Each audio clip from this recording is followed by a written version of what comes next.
So we're going to continue on the chapter 14. We started yesterday about how to calculate the k from different ways. So now let's see what is the meaning of k.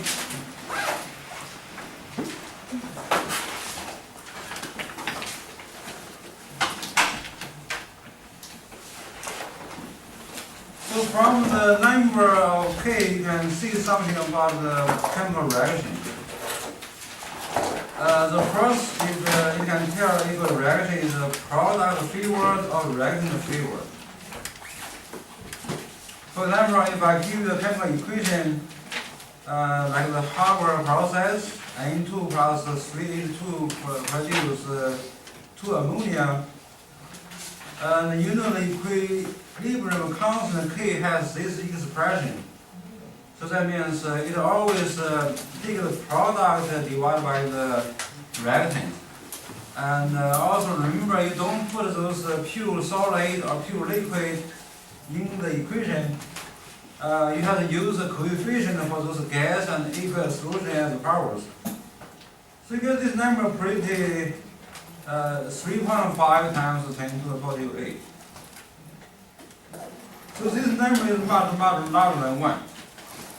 Usually you can simply compare the number 1. Right? So if the Kc or Kp is larger than 1, that means we have the numerator is much bigger than the denominator. That means at equilibrium we have a lot of something like that on the product. So we see this reaction is strongly product favored.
So another example is you have an AgCl solid and dissolve, separate into Ag plus ion and chloride ion, indicated by the picture. And you can see the picture. We take some of those AgCl solid in water and we shake it. So the solution looks like cloudy, but I don't think we have too much Ag and Cl dissolved.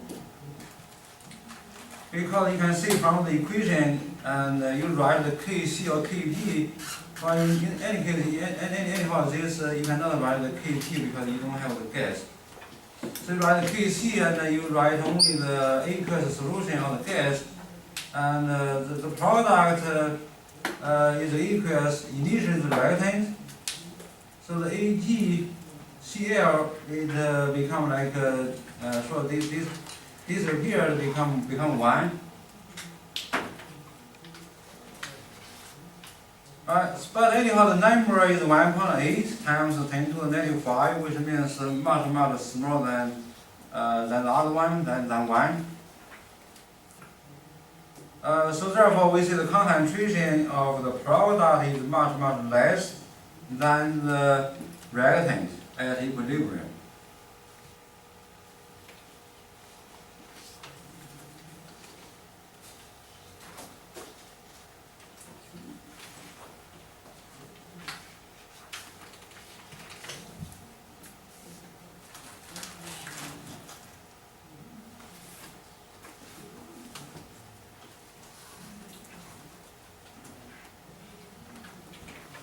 So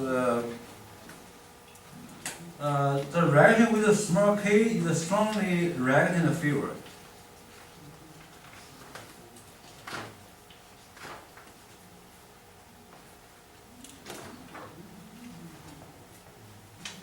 So there's a lot of reactant going to be like and ready to react again. So we have a lot of reactant not reactant here.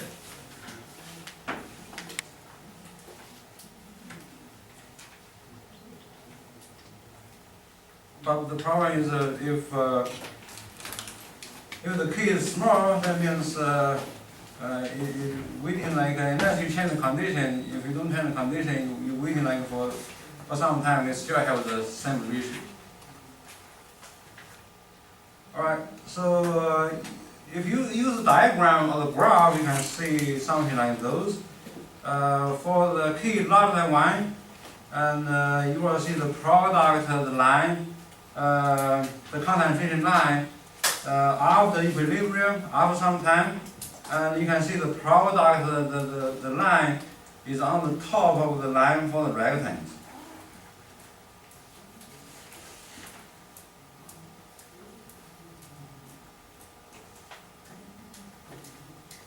So usually that is true, even though sometimes you might use some of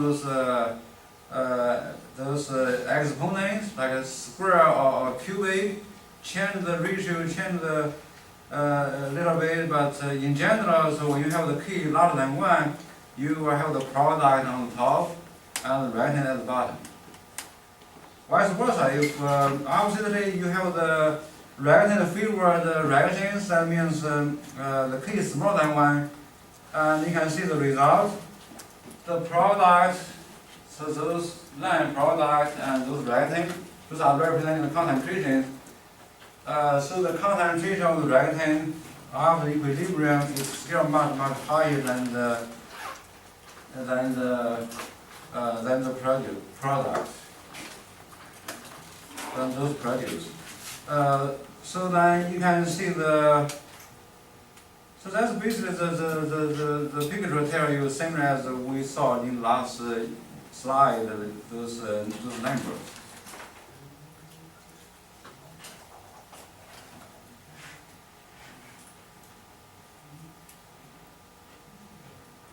So very nicely you can see this happens at some equilibrium. At the beginning, that is not that way.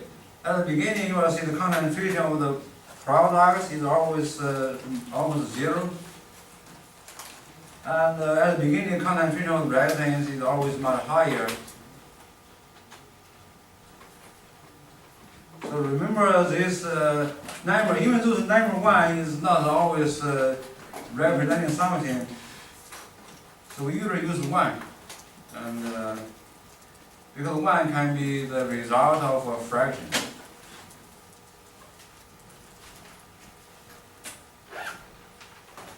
Can be same as a fraction.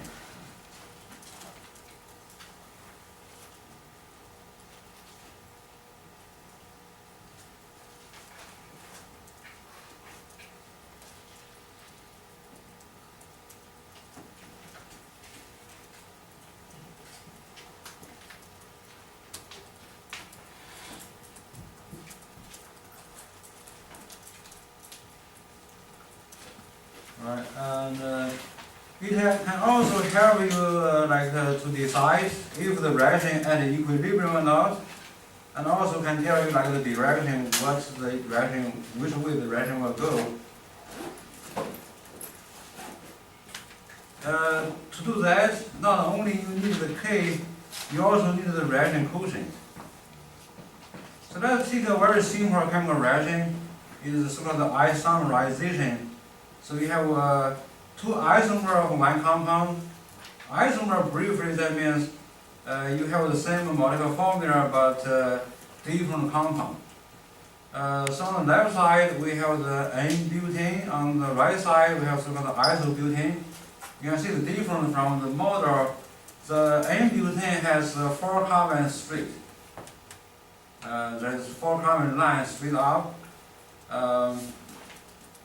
So to do that, somehow you have to, you will see that some of those temperatures or some of those reagents to make the one carbon get somehow cutting off from an end and put it in the middle. So the isobutane and is a little favored from by the reagent. You have the K is about 2.5.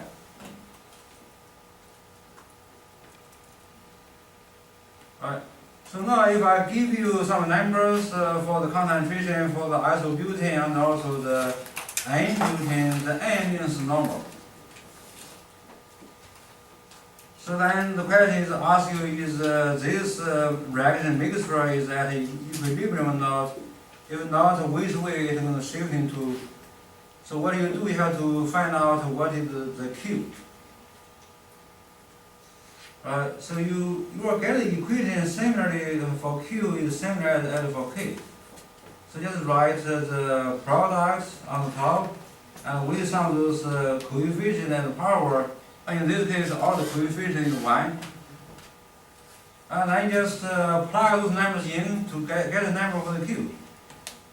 So in this case, you get 0.75 divided by 0.15.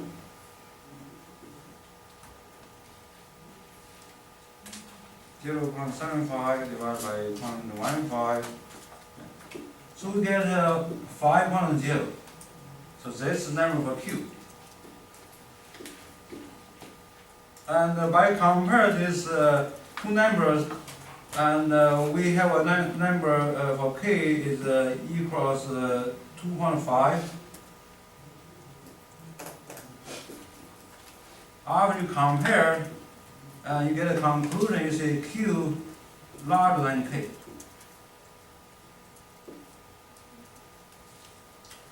So 5.0 larger than 2.5. At equilibrium, the Q sure equals K. So right now the Q and K are not equal. So then how can you make that equal? You cannot change the K unless you change the temperature.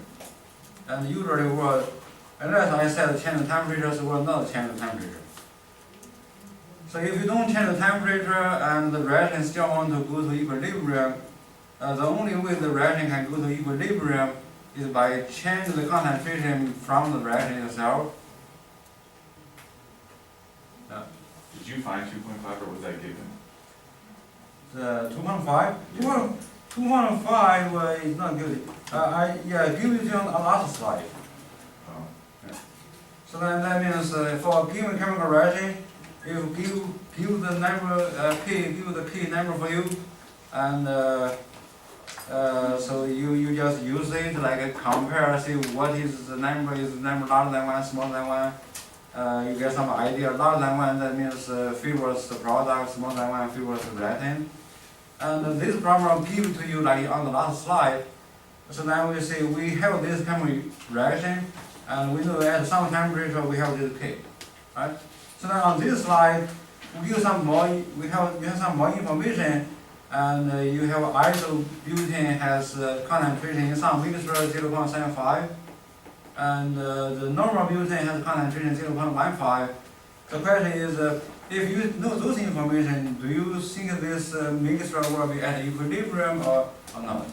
If not, which way the reaction will go, right? So I think the basic idea is that at equilibrium you will have the Q and K same, equal. If not equal, they will somehow change to equal. So you can either change K or change Q, and as I said, most of the time, unless you change the temperature, you cannot change the K. Only change the temperature, you can change K for a given reaction. So even though you don't change the temperature, but the reaction still can like somehow by the nature, so some you can so the reaction will shift into some side and make the K equals Q again. So no matter what you do, so that can get those results. And either shift into the left getting higher getting higher, or same to the right, getting the product getting higher. Yeah. If K ever equals 1, what does that mean? Does that mean there's no reaction? Good question. K equal to 1. K equal to 1, that means the reaction is pretty much same as the product, I mean the concentration, same as the product. And if there was no reaction? The reaction always happen. I think the reaction, if you have a Q, there's always reaction. Just what's the reaction, what way, and how the reaction happens. Whether the reaction like go to the left or to the right.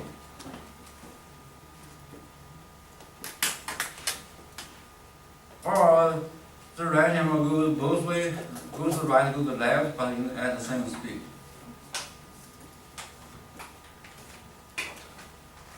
Alright, so if you find out the Q is not like this, so if you don't change the temperature and you want to get these two numbers equal again, you somehow to decrease the Q. Right? Q is a ratio, which means the product on the top and reaction at the bottom. So if you want to make the Q smaller, and you should like either, or you can do like both within the same time. So you make the numerator getting smaller, you make the denominator getting bigger, so that will change the Q and or minimize the Q, or decrease the value of Q.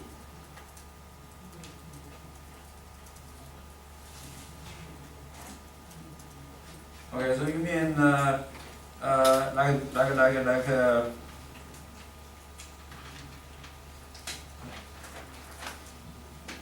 change this one.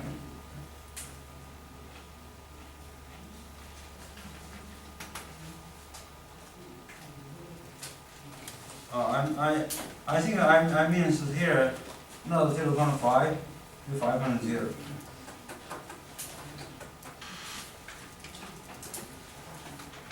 Yeah, because you have the same concentration, right? The same concentration, 0.75 divided by 0.15, you still have 5.0, and we still have the same chemical reaction mixture.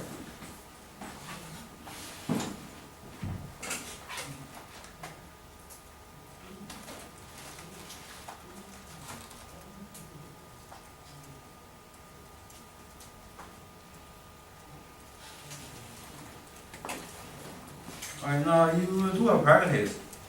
So I did one, probably just 3 possibilities. I did 2. I tell you like if Q equals K at equilibrium, if Q larger than K is shifting to the left side, and the only other possibility I did not say is when the Q is smaller than K.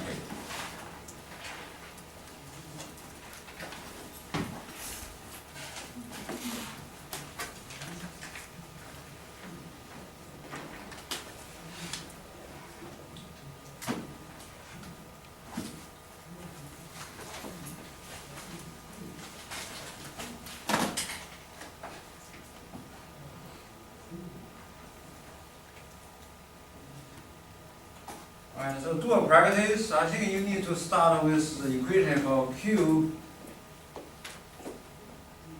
The Q is given to you.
Find some result. what is that? Q is that one, Q smaller than that, so therefore it's shifting to the right. Okay. Do you get the same result? Yes, that's good idea. And what arrow pointing to is the direction, the direction goes. Yes, yeah. Okay, so the Q is smaller than K, right? So therefore it's not an equilibrium. If you want to get an equilibrium, so the Q and K should be equal, right? So we cannot change the K unless we change the temperature. And so how can we increase, that means we have to increase the Q. If you increase the Q, so the number, how can we increase the Q? So this number, this one, right? And this is for what, for this one or for this? Okay, so if you want to increase this number, that means you can increase this. Sometimes you can do both, right? So if this number is getting larger, this number getting smaller, you will make the Q getting bigger. So that means you somehow have to make the reaction do like produce all of this.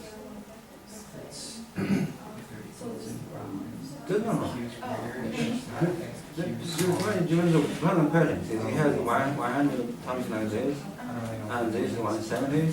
So right now this is still small. You want to make this like bigger, so then you have to make this small, right? Which this one products.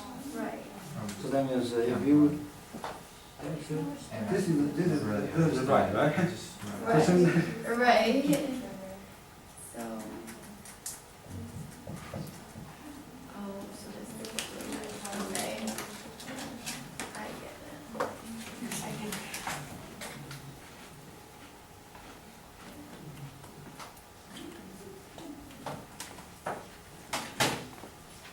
Any questions?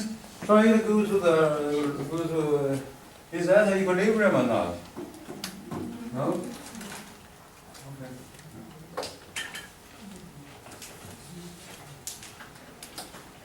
So we're going to get a Q, that number, right? And K is 1, what's the K, 170?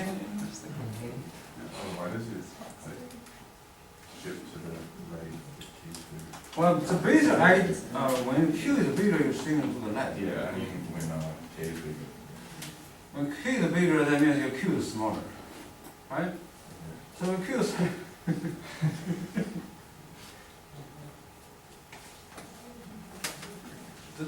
the idea is you want to get the two numbers same, right? You can either change K or change Q. So usually we say we will change the K. The only way to change the K is by increase or decrease the temperature. And you can change the K.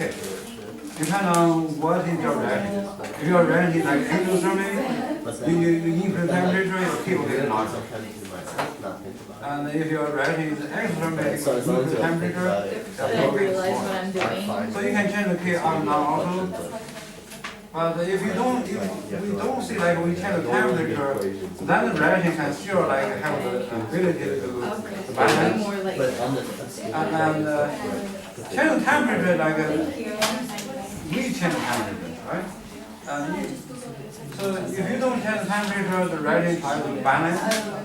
The only way the reaction tries to balance is by moving to the right or moving to the left.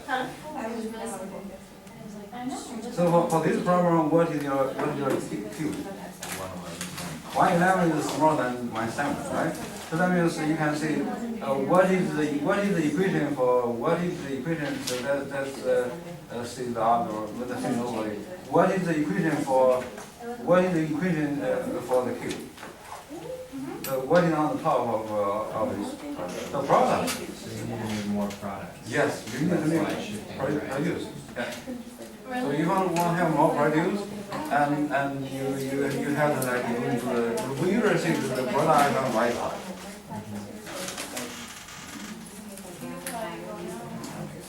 Yeah, you just sometimes just see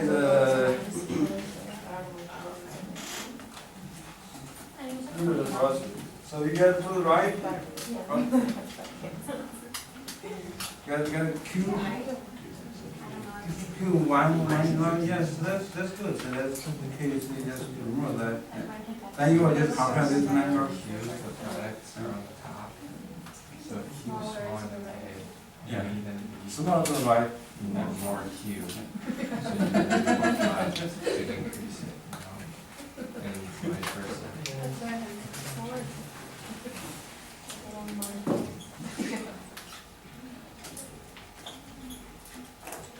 Yeah, I saw from that comparison, but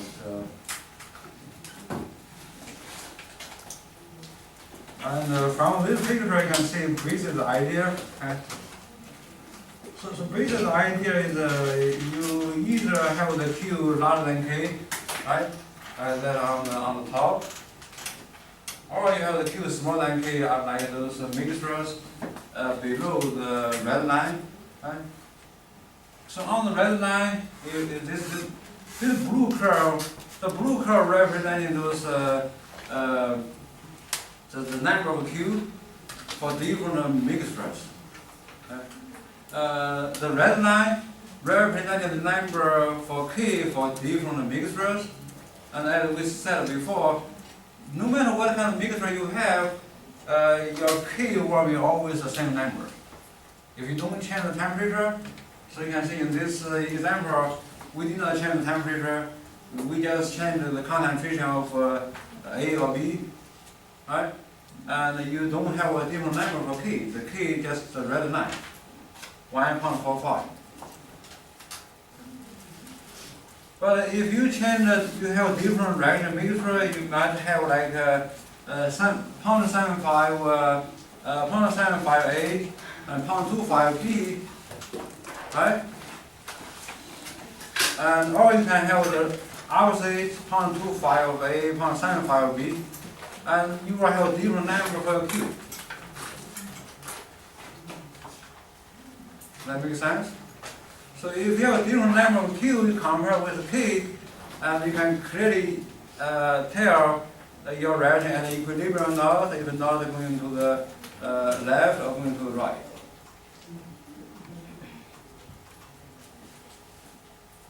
So those numbers at the x-axis, it makes sense. We only have 2 substances, A and B. Both A and B are gas.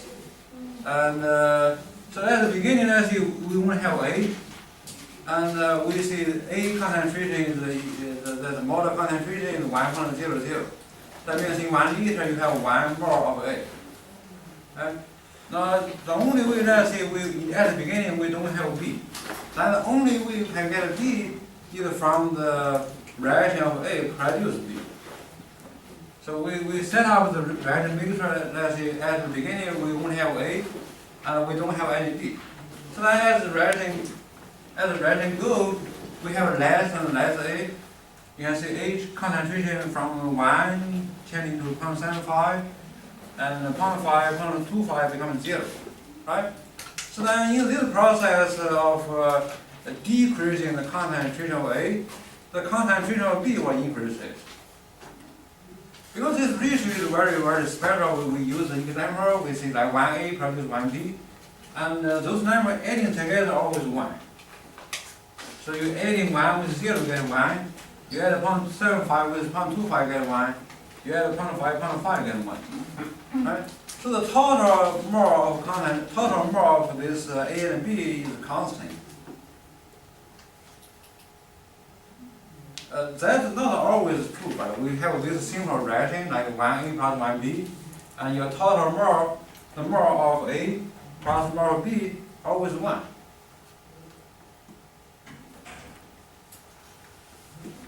So even though they added together is 1, but you might have a different number of A and different number of B, different number of A, different number of B. And not that difficult. You just see like those. Once you have the concentration of A, concentration of B, and you do like this equation, like this Q equation, you put it in that equation, you will get different point on the blue curve. So if that Q is larger than K, so gradient have to shift to the left side to decrease the B and make more A. Obviously, if your Q is too small than K, or just smaller than K, your gradient has to go to the right. If you go to the right, and you will make more B.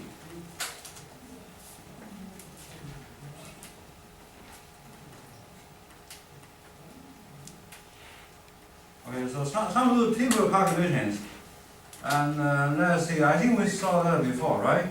So you place 1 mole of each of these in 1 liter flask, then you calculate the equilibrium concentrations. So I think we did one example before, and you do a practice, use the IC table. You first have to give you a hint, you first want to find out the n. Or just use our notation from Chapter-13. Right, so you first have to find out what is your concentration of H2.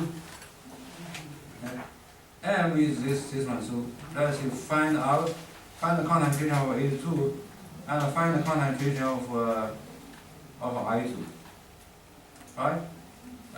So you set IC table, I, C, E. You start to remember what is I, what is C, what is E. So let's do like a practice.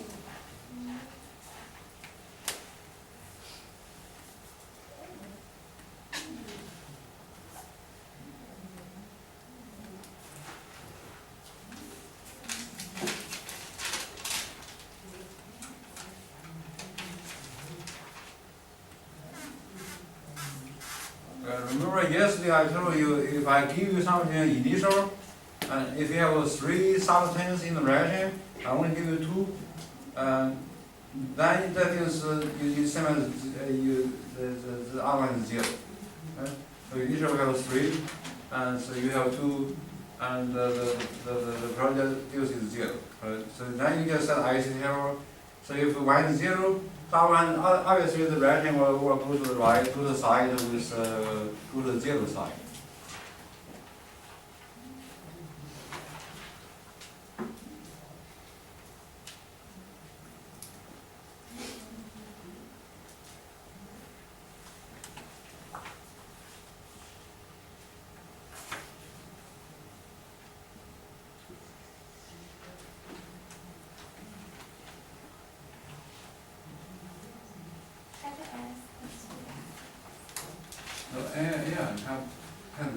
Just say that you can, this reaction means you can do either forward or go backward. I think that's probably.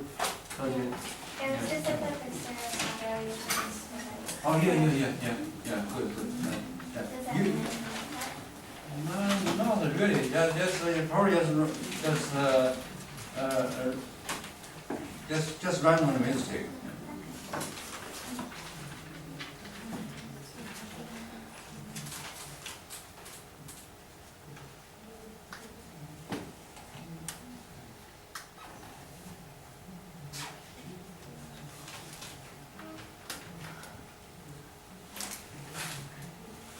Yeah, so begin by write the equation and set up the IC table. So you use the IC table to summarize what you know and what you don't know. Then you will see from what you know what you can do. Can you like do something on the table? I think finally you will see once you finish the program, all the blank in the table should have some number.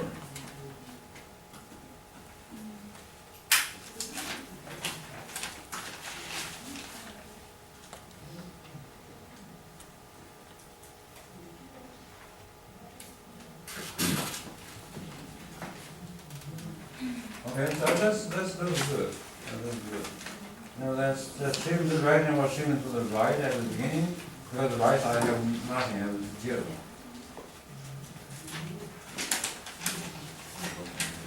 And now you use your number, the last line, the E, those numbers, all those use parsing, so you don't have number for it, but you have those use parsing, right? And use those as treating them as number, and you have the equation for KC. Just plug them in, right?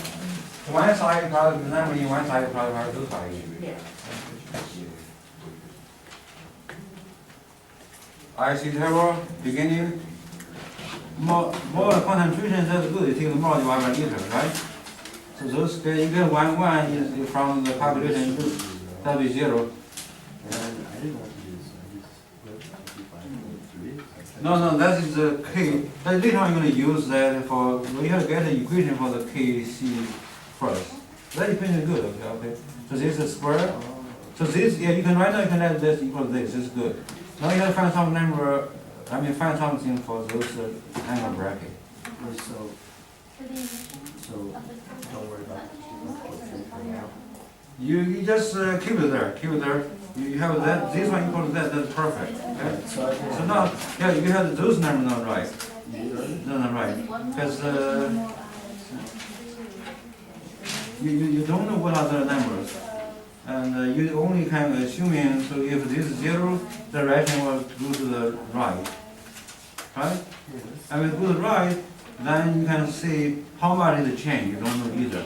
But you can assuming like this change here, and so those rectangle here will decreases. Let's say decreases by x. So you can see the negative x. Yeah, if this is negative x, this will be plus x, because this is the product. So here will be plus x, plus 2x. Yeah. Get rid of There's this. 2 x's here, so. Not because of that. Just get rid of those numbers. Where's those numbers come from? You don't have any number. This number here? So what, Yeah. okay. Just 2 Yes, yeah, very good. Yeah. Now what we did before, you can just adding this one with this one, you still get 2x. Because 0 plus 2x. Yeah, that's sort of the, and then do the same for the others. Yeah. So starting by the IC table, do you get the IC table? Yeah, this is not a change. So this is 0. So that's like So if you add one more, with the change? no, not a change. So yeah, we first one more actually what I said. You first do like very quick calculation. One more divided by 1 liter. Right? So this is 1 liter, and then you see you place 1 more for each of this. Remember this? Those content, those have to be concentrations, right? So you will take 1 divided by 1. So then this is 1. This is 1. Now this is 1 capital N, right? Those are the capital N. So now we can use this because in the IC table you can either use the partial pressure or the concentration. Okay. So those are tell the initial, so therefore you put on the first one. Okay.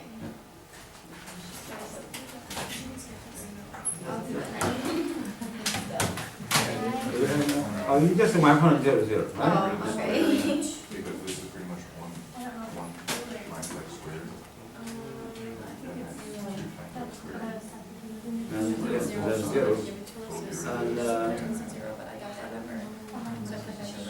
And you don't know, but you have some number for this. Now the idea is you are going to try to find some number or some of those equations put in here, right? So you have the C there, PC that you put in there now. Yeah. Okay, now that's it. So we'll say equal something here to something there, right? So now we have to find something for this. Right. So now you have 0 here. If you have 0, that cannot be equilibrium. Can never be equilibrium, something 0, right? And equilibrium more or less we should have something. Okay. So that means your right is same to the right. Okay. So same to the right, so therefore this change here will be negative. Okay. So you don't know, now we can call them x. Very good. And because this is product of 0 plus, and that is 2. Yeah. Good. So you just 2x, because you just adding it. You just do the change, yeah. And then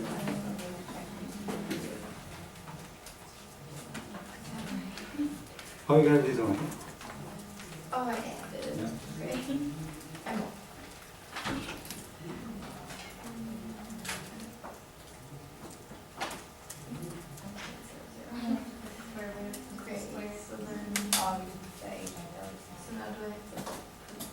Yeah, so you just like identify like precisely which one for what. Continue. Good.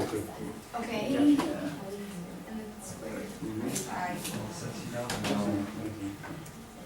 have to use X, Yes, one. because you know that you're using up this. So can I just actually do this separate? Yeah, very good, very good. And then I just have to do that. Yeah. Okay. Zero, because Try to find some similar with the other you're rock, saying that they would right? change. Okay. Because the word sometimes the other rock become complicated, you have to use the quadratic equation down here, right?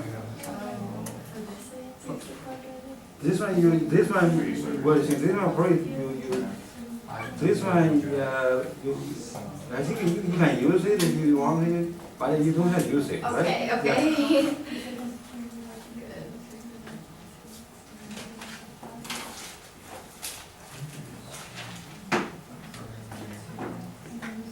Okay, what do you get? What's the number?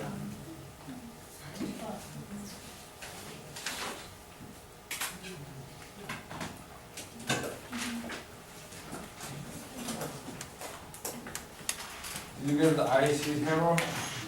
Yeah, I'm just trying to figure out how to. Good. Okay, you get those numbers, now what do? You have the number K for the page, you put it in here. Then you put those guys into the equation. Then you will get with the x, this step is kind of setting up an equation for x. Remember, in algebra, if you have like a 2x plus 8 equals 16 or something, those equations, you can solve for x, right? Yeah. Here, probably most of the time you will get those, not that similar, you will get the sort of the quadratic equation. I thought it was like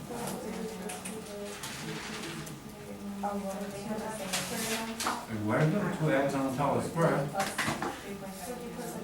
Yes, yeah. Very good.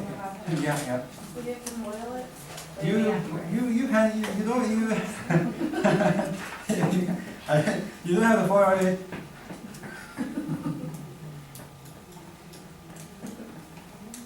You can take the square root of this equation. Very good. You can just say you have this two. So this on top is okay. At the bottom, that means you see you have this number for this. Right? I'm not the number. This is for the comparative. So you have 1 minus x. Alright, so you know how Like, You get 12, then you multiply. Yeah. If you have 12, then you multiply, you get squared. 1 minus it's x. 1 minus x squared. Oh, So if okay. you square root both sides, you get rid of the squares here. But still, like, how do you, Now, if you have get squared, so later on we have to use the quadratic formula that is very tedious, and you do it that it's sometimes it takes a long time. how would you do You wanna see it? And this one you can think about because it's this also square. So you Yeah, can, probably so we're ready. so you can just use all this one, you square it. I just boil this out. Now you have two numbers on the square, one number square, you take a square root. Harder. Yeah, good. So you square root the whole thing, and you will get rid of the square.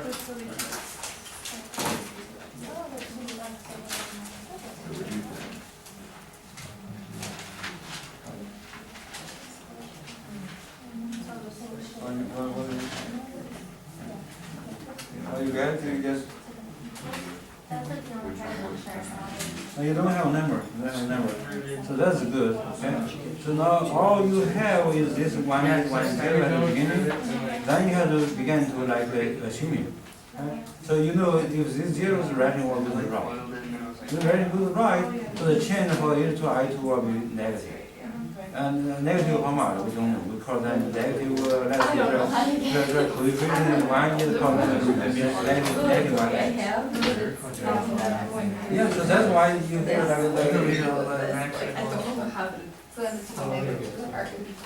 positive 2x. I bet you can make one then.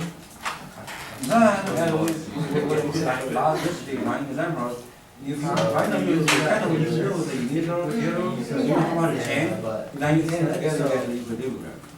So even though it's not number, but you, at least you get some of those equations, you know, where. Yeah.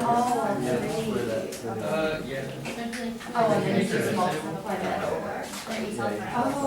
Oh, You don't know those numbers, you don't write them. So you just take this plus this, you put it all equal to x. Right. Every single term I get. Okay.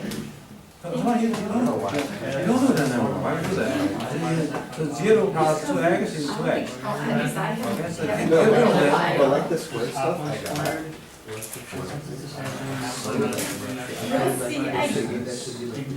Yeah, right, like it's like So the you, difference in square. you know those are your numbers, this is kind of like our assumptions.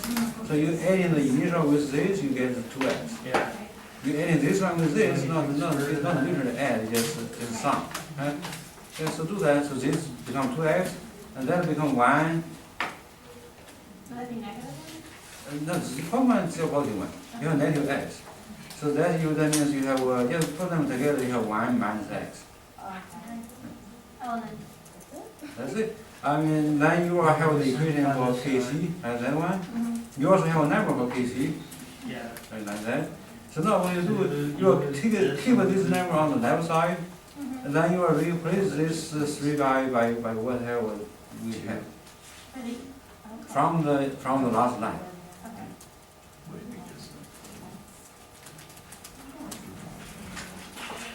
Give me the two, give me like 1 from the top. So 2x over 4. Well, you still, well, you have this, but then you also have one that's Versus.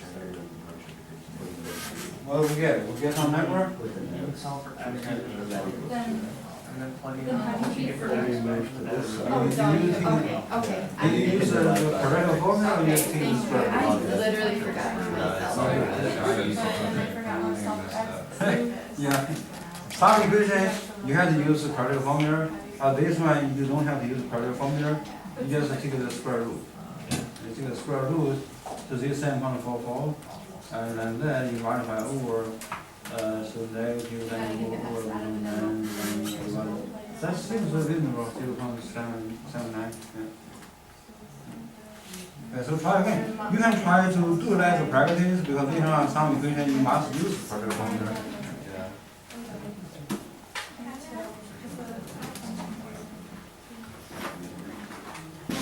You don't have to use the Pareto formula, right? So let's say you have this equation that's pretty good. I think how you get that equation? You need to have this equation, right? This equation, so you see here is square. The two x's together, put them together in a bracket and square. Right, put square here. Now these two multiply, you can also write them as square. You can 1 minus x, 1 minus x, you can get this 1, just write a square. Right? So now you have a square on top, square at the bottom. You take the square root, the square will disappear. So that's the way you see it. So that's good. That's good. Oh, I see you did something. And alright, so what you do, you just We don't even use it, we're hanging on using that. there you go. There you go. So like, We can use it. I just, yeah, I realized this, they didn't care, but. Yeah, that's what it is. You get square root 0.79. There's only two left, no, but like, two set it up, I don't think I you used set it up. Almost, so this, I so this will be square. So therefore, and I'll do it. therefore, But you do that. you have a square on top, you have this number the same, you multiply them together over the square. Like 2 Oh, times so like every square root is Oh, it a says- square Alright, so root. where are you? 2x over 1. Yes, yeah. Now, it's Good. program. And then this is your k equation. Yeah. Alright, so here, both of them are squares, we can take the square root. How do you solve for the x's? So, Okay, why is it? Add the 1 plus x. Just, what you do, you just multiply this 1 over x first. Yeah. So as you have this on the right side, left side, and so on both sides, you just multiply And 1 minus multiply x. the square, 55 So now on the other side, so I would've- kind Oh, of, alright, so you distributed. Yeah. yeah. So then you multiply, and you get a result So I something. got the x's on one side, and then simplify, and multiply. Did you ever take the square root? Yeah, yeah. And then, Yeah. You just distribute, right? So you multiply this with on the x, multiply this on the y. I'm like 100% sure. Very good. You were okay. Yes, yes. Wait, I just thought about it. I'm not really down but like, do you get like each Pokemon you find is like worth different stuff, right? So like, how far? Yeah, you see, like, you based on move where the you are, eggs how on the far same could side. one be that's like worth a lot? You can either, or add this or that, and Like, move the they eggs on wouldn't this put side. one that's like right there, like, that's worth a lot of points, right? And then all you do is. Yeah, Like, how yeah, far yeah, do people yeah. go? That's what I'm trying to ask, like, how far will somebody go for a Pokemon? I don't know. Like, how, is it like on like a radar, Yeah. or like, how do you know Oh, where what they is are? the concentration of They that? like tell you what's wrong with you. Yeah, finish it, just, once you This get, would be minus Like, 7. But like the Like higher you level, miles? you level up No. by like catching Mine- them and mine- doing mine- stuff. I get it. So like the higher level you get, the more rare the Pokemon. Okay. Just do the problem. I got it. Just download the app. Now you know. Yeah, show up to the comments. oh, you don't have to do this, so complicated. Okay, so this, you can do a practice, Oh, okay. right now, but this is, this Okay, so problem is very there's simple. this like, So you have, I like these. sounds like this. yeah, like, Base? yeah, So yeah, that's yeah, the over starting there, there's from like a class here, in the so middle. here is But curve, like, I'm and here is in this class, times like this. from here, it's And like you 10, don't have 40 to put times, this. and there was like a Ah, bunch yeah. of teams just in the It's middle. a square, so you have and one, looking for Pokemon. one, I'm one, like, one, God, it's like so bad. Over. I just don't know what. Alright, I think if you don't finish, once you get that X, 0.79, the problem is you want to find the concentration. You put it back into the table. So now I think. Let me see the, yes, and you don't have to put it in those. Yeah. You put it in here. Okay. It's just the button. Then you can set it You count all the-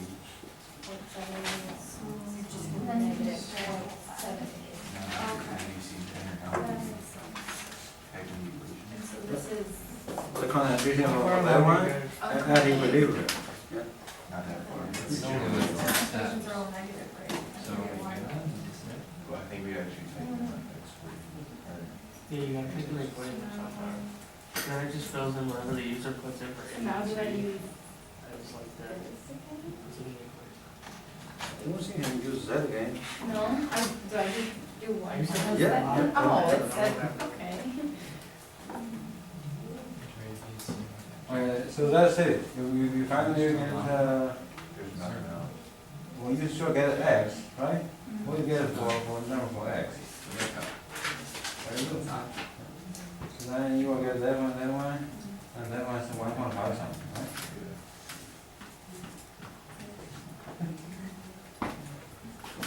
That's the one that's totally forget. All right, I think that's the problem. Let's do the practice. You first set the IC table, right? So like what you did, you get this. So even though we don't know those are real numbers, we just assume they are X. And then you know that equation for KC, and you put it in there like that. Get it? And now that's a little familiar with you, right? So now you have this number, you take the square root on both sides, you get that. And so now you can solve that for X equals 0.788. And right, so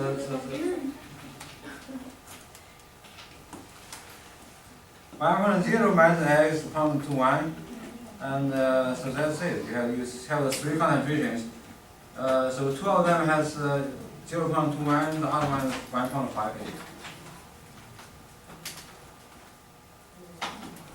You can check that if right or not, and put that back into the equation.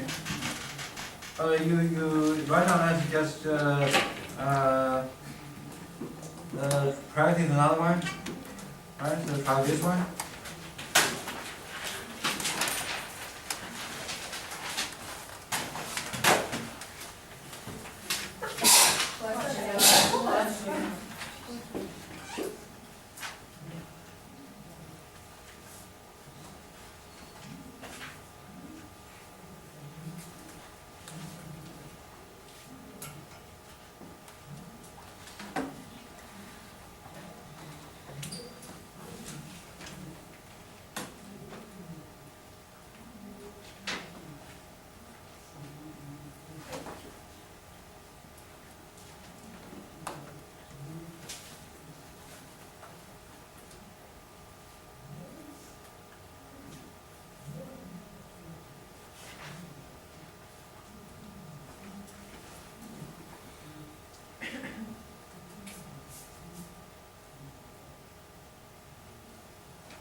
Okay, so this time you can still try to take the square root there. If it does not work, you will use the quadratic.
It's very similar as the first one.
This one for this one? This The one? initial here is That one is zero. It's starting with zero, right? Don't add that. And so we say if the information is only about this, no, it's zero. So that's the that's change. just adding like, assuming like the negative x and the plus x or plus 2x. So again, like that one, I don't know why did we do Well, I think it's the.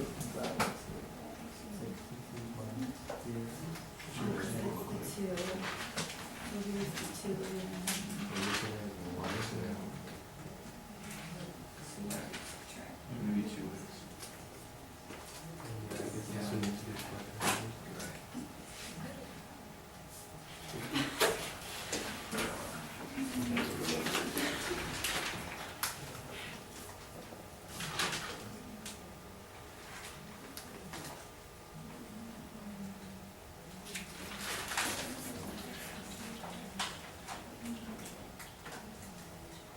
Yeah, so let me see your IC table first, right? And then you will use the last line, the line from the equilibrium, and put in the equation for the K. This time, I think you have to use quadratic formula to solve the equation. Oh, that's what she's doing, that's what's good.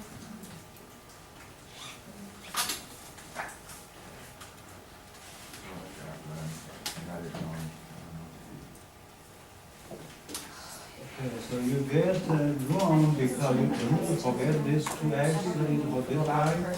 And this guy has, let's see, you miss, What is that? 2 angle 2, right? So 2 angle 2, so you miss n here, right? Oh, then you squared. So then you square that. So Okay. you Yeah, yeah, put that's 2x together, you square that. Okay, that's what I did wrong. And also you have to square the 2. Because this 2x is just one number. So that's, So it should be 4x squared. right.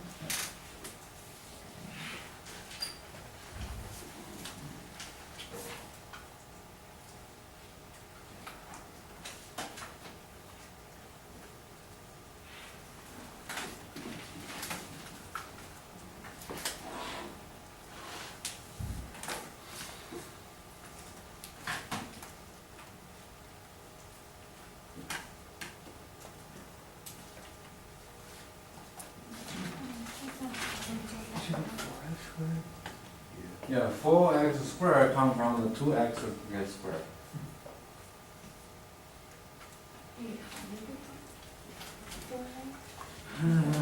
So you right now you have 2x, right? Yeah. So let's say this is E, this is at equilibrium. Mhm. So you use this, use like this, put in the equation here, and then this, 4ac squared b squared minus Yeah. 4ac. so now we will just replace it by this two numbers, right? So you have some number for PC, so you have a PC, just write the number for PC, number for PC, 0.05. Oh, yeah, I didn't. Oh, yeah. Yeah, so 0, yeah. Okay. So now we will just you go write somewhere here, right? So just repeating this equation. There you go. So that equals, yeah, on the top angle 2. There you go. There you go. Yeah. Excellent. Good. 5. Yeah. Now you get the quadratic and distribution and multiply. Thank you, okay. Get on the. Okay. This is what you do now, right? Yeah, I just have to make some notes for myself.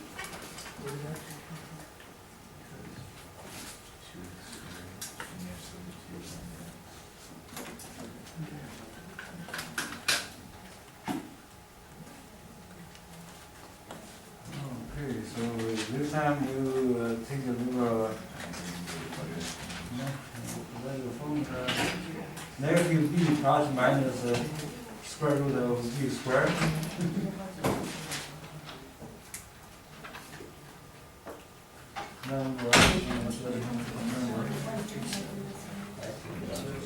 Oh, I can.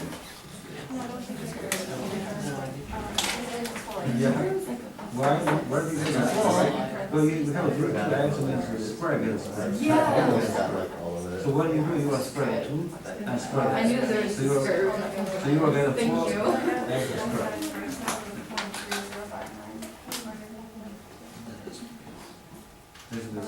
And in this time, you don't take the square root, because you don't have the square, so just, Because when you do it here, you have to subtract this now you want to solve the equation, right? next one. You will get multiply this over, do some of those root randomly, and you will get something like x squared, To get this equal or to maybe 0, so you 3 times subtract x this squared. over. So this is Right. negative 4, just quadrant. Yeah, you first put the equation into the super standard. That'll still work. You put everything on like on one side and on the zero on the other side. Yeah, I added everything. I added that and then subtracted the other. Here, you starting from here, you multiply, the formula of 5 times x. There. The Yeah. one that x goes. I'll give one that is your positive number. You can think about that, this number, This- here, that means this this You number have on to top, multiply it. that number, that part, And it's like, the way you do it, take this one, multiply it, Okay, so I have to keep going. Or, Okay. and then you'll get them. I got a zero or next one on the point on one grade. Because I ended up getting the square root back is, what's the 059 and then negative. Get rid of that. Oh, I see. And then 2x squared because it's, what is it?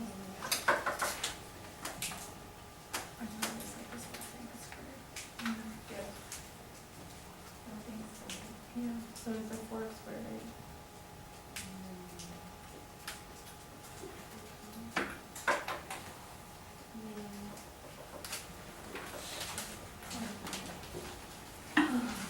What about you? When you, when you scroll this out, you're supposed to do that, Yep. You get x this, and you shall choose a positive number for x.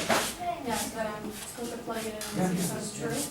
And don't, you just take the part x, yeah, you can do that. And once you plug that in, you will get some number for this, some number for this, right? Right. So now you can take these two numbers, the results, plug back into here, see And if see you if get it's it. true, okay.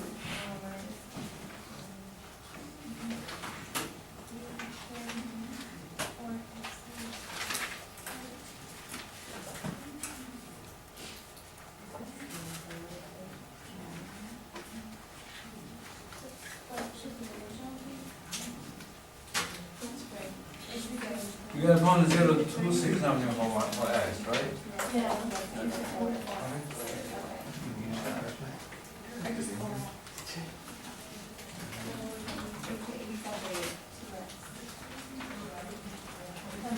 That's usually the difficult step. Once you get the number for x is right, then you don't get everything right. Yeah, that's an x.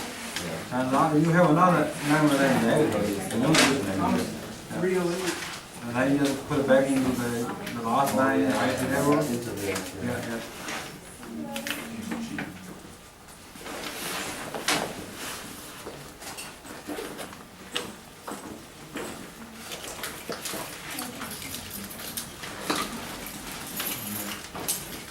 Okay, so how, can you check that is right enough? Yeah. Is that right? Is it A, is it B? yeah. Okay. Figured. Would you agree? Was it, I said, we did, But we it's did like, this. we find it. I just was like, oh, it's really fun. It's like, so that's okay, and then it's to the So right. you don't get like, I thought it You was like, say we have to my make one right? motion to the right. But I'm like, you did that. I still. how you doing? I literally just did that. For x. Let's plug it back in. Good, getting closer. So now you, this is equal to 0, right? So you start zero out, is that the 0? The value was this is our A, this was our B. So A equal to, see A is 4, B is plus, I think you did right, formula to find that, right? The formula is, x equals negative b, like you have a fraction. And x equals negative b plus minus square root over b squared minus 4ac. Then divide by everything on here on the top, by 2a. And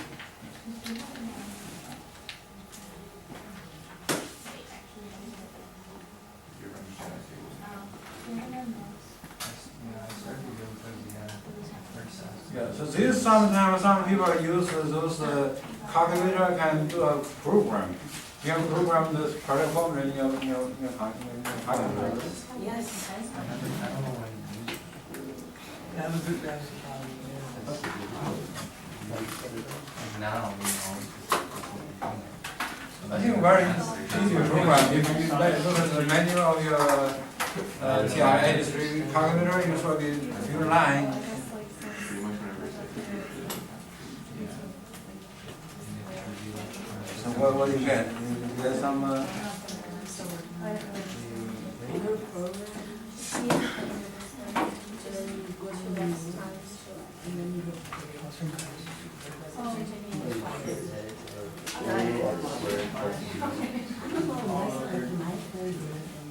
I'll try to talk to her.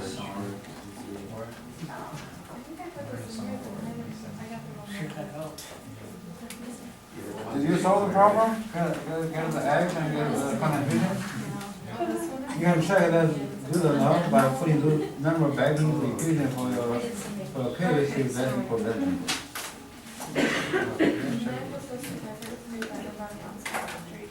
Okay, so that number stays negative, and then we'll put a plus or minus here, because you're gonna have to do two calculations, you're gonna do this plus the square root of this divided by 8, and then you're gonna do this minus the square root divided by 8, and then you're gonna get two answers, and then you have to plug the two answers into Did you some help? and then they have to do it. Wait, do we have to put the whole thing, or just So is the? that right? Square, I think that you have to put them there as No. okay. You still have to add them together. Remember when you did the last program? So here you have 0 to x, add together get black. Yeah, you only apply those numbers or whatever, you did, you have number, this is probably this pattern comes here. I got seven shots. You don't modify it. You just you modify minus x. you put 4.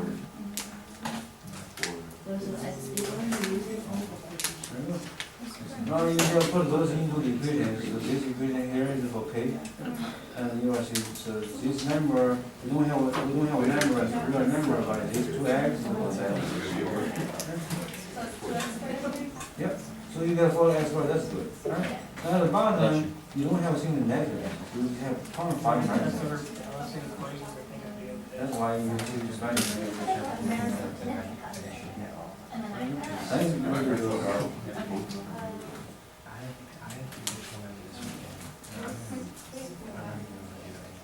Oh.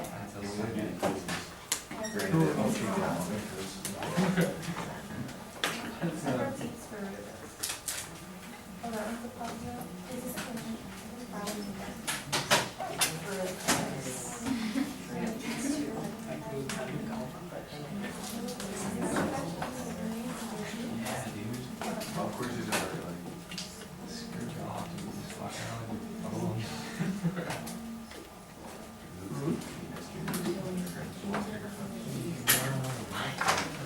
Where's the zero? If they don't say anything, you just assume it's zero.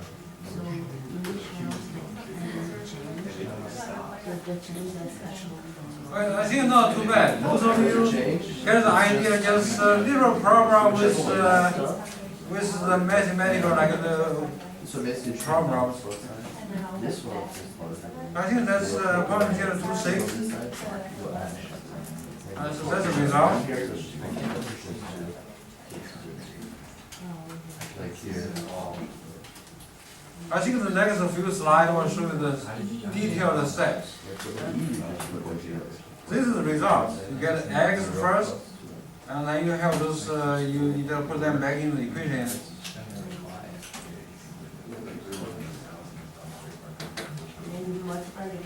No, then you have to do like. Okay, so that's what you did, right? You first set IC level. Plug it in the E's Okay. into Now, the now concentration. I think this is a few steps you have to get like practice a few times. Okay?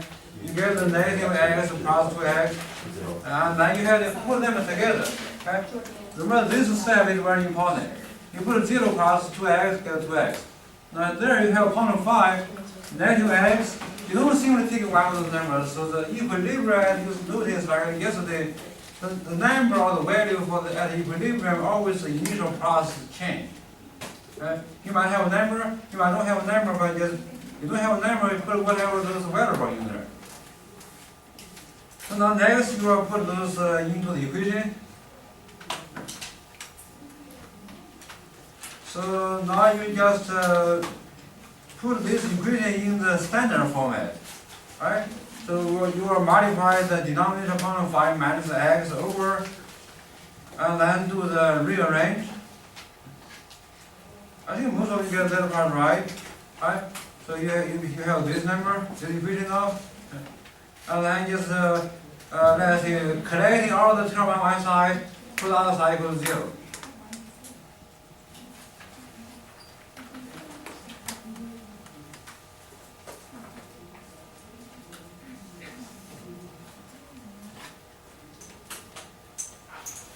So the equation we have now in green is the sort of the standard quadratic equation.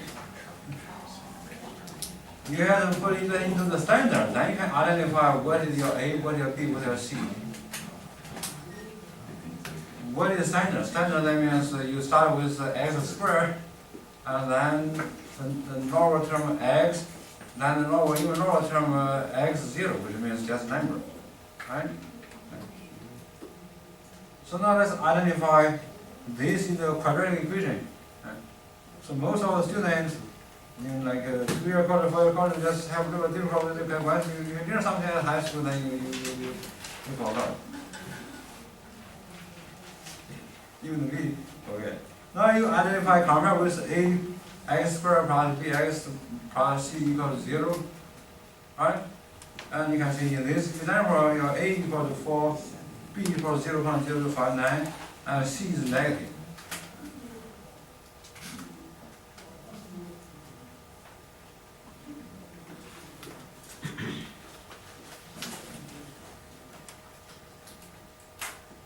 So it's very tedious now, you have to put it into the equation.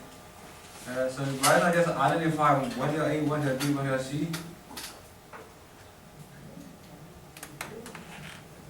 Okay, so I recopy those numbers.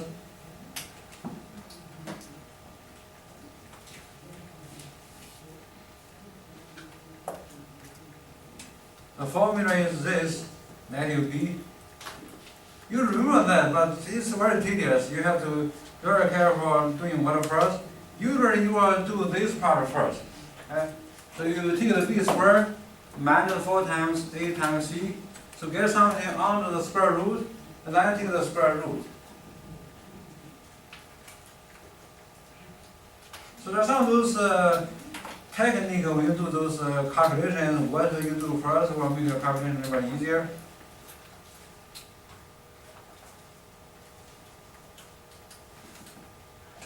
And see what I did, right? I will first get some of those numbers for the square root. And here I didn't write the square root, I write to the 1/2 power, the same as the square root.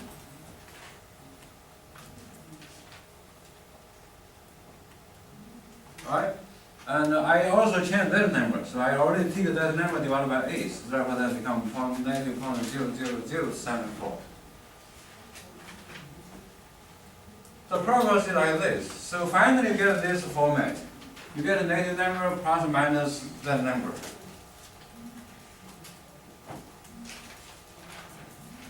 So if you use the negative of the second number, you will get a negative number.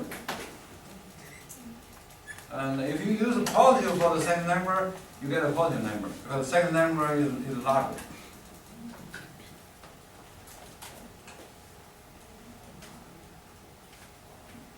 So now you go back to the IC table, and you just see in the IC table you see the concentration for the reactants is 0.5 minus X. You plug it in the X table, you get 0.47. Similar for NO2. NO2 is 2 times X. So now you have that two number, and you can plug them back into the equation for the K and see if you get 0.0059.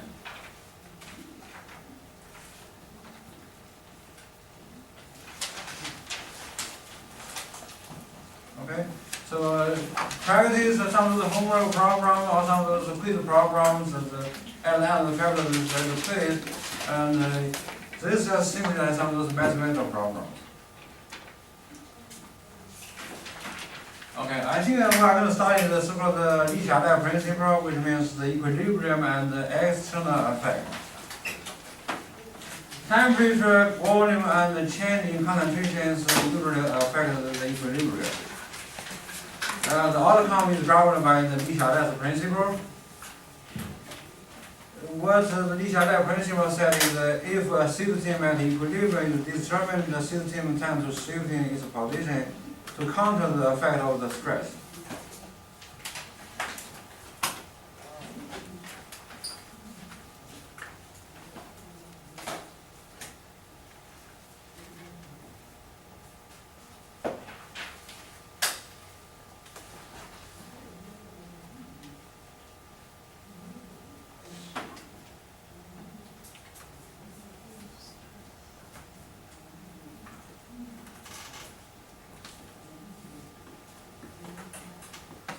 The problem is you have to identify what is the true stress.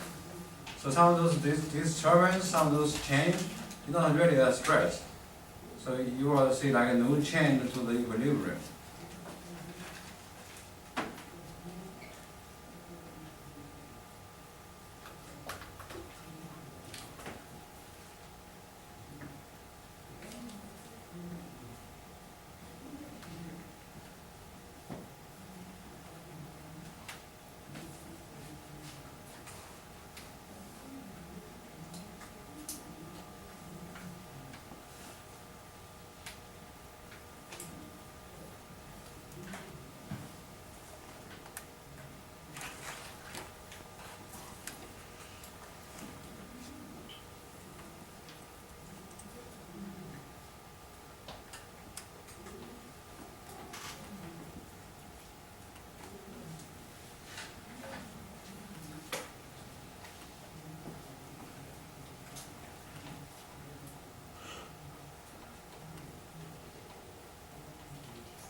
So what is a stress?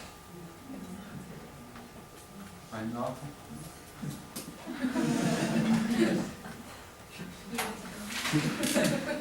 Not the correct formula, right?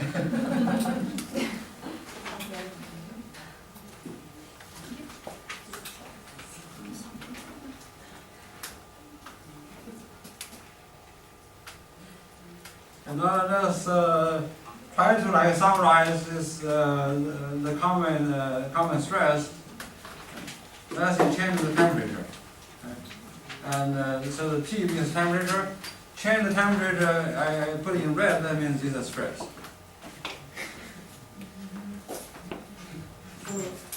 Straight. So the stress. Usually the reaction is not that much neutral. Either absorb heat or release heat, right?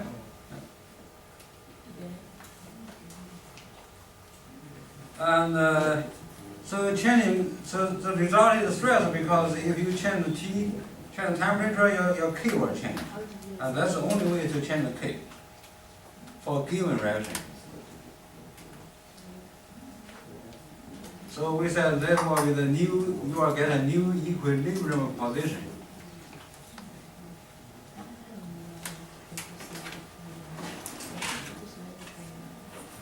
So then it becomes simple. New position, that means you either shift it to the left or shift it to the right to get a new position. Okay? So you have to remember where you go. You're going to the left or going to the right. The principle is on the top, 离小带 principle. To minimize your stress. Depending on what you do, depending on what the direction has. I think the next slide I will talk in details about those. So right now this is the answer for the what is the stress. Use a catalyst, not the stress.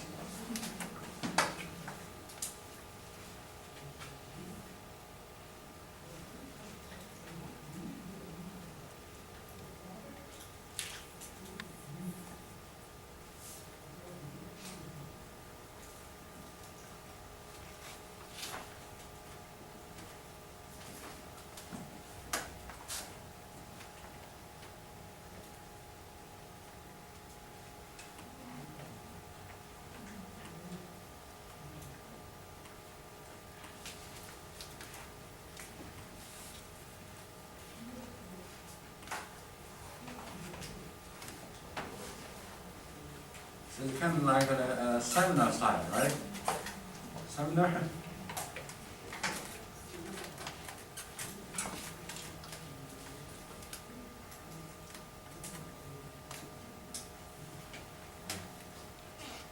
Adding and taking away rectangular product in gaseous state or in solutions, that's a stress. When we talk about we have 4 states, solid and pure liquid, or gas or aqueous solution. So no matter how much you take away, how much you add on, if your reactant or product is in the gaseous state or in solution, so that's always a stress. The other one I should go line by line, but I did not. I think the other is about those solid or pure liquid, pure solid, pure liquid.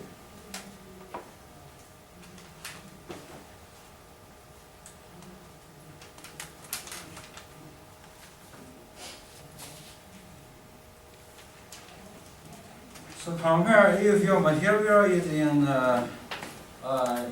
solid, pure solid, I didn't even emphasize that word, or pure liquid, it's not a stress if you remove partially. So be careful if you don't, if you don't like say like how much you remove, you don't know whether stress or not. Right? If you remove all of them, it will be a stress. If you remove partially, it's not a stress.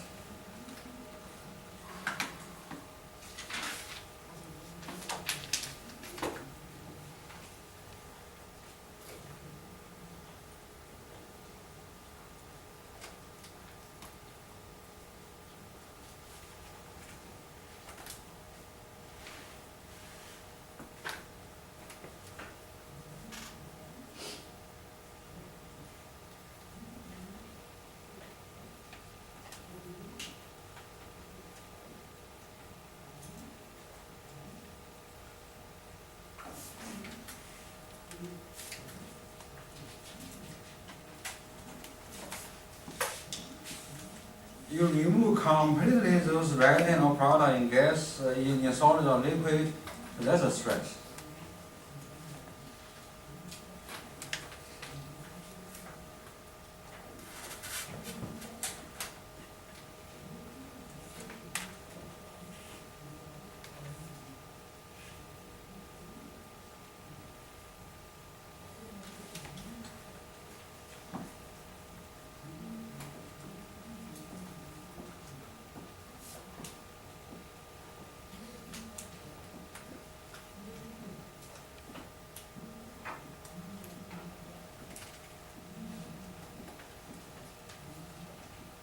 Change the pressure for the resin with no gas involved, not a stress.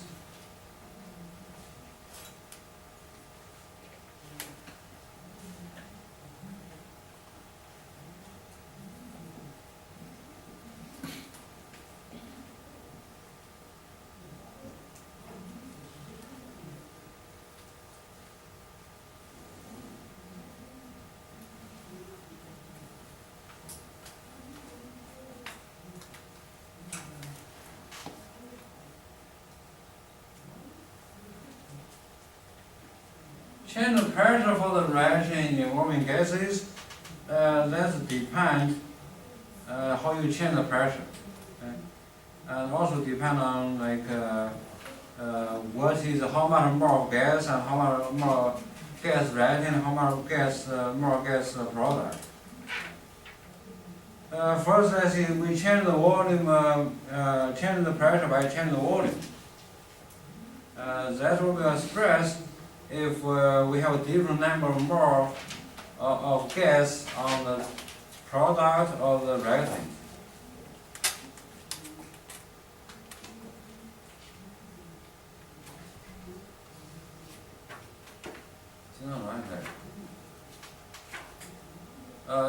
If you change the pressure by adding inert gases, that's not a stress.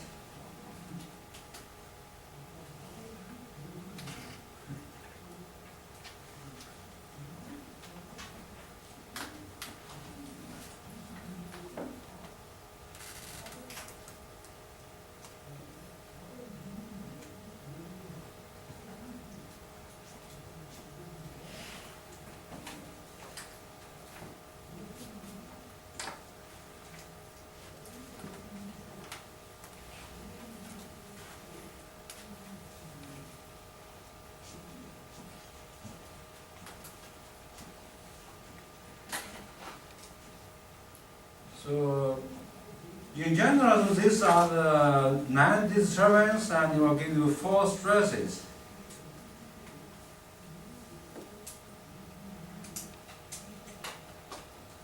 Okay, so let's see in details. We are not going to see those are not a real stress. Change the temperature, so that's a stress. In general, that's a stress. So then the way is like this.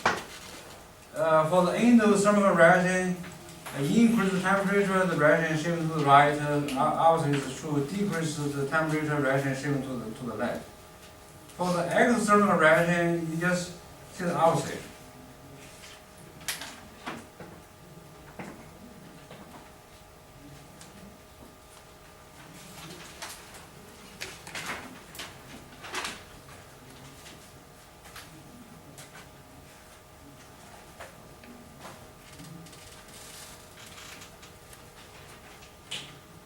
So you can just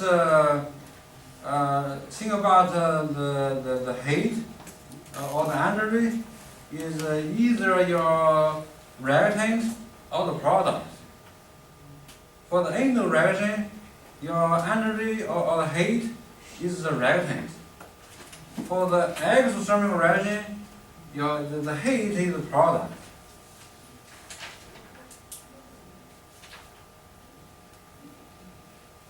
So now you can think about that as similar when you adding those gases or aqueous product or reactant.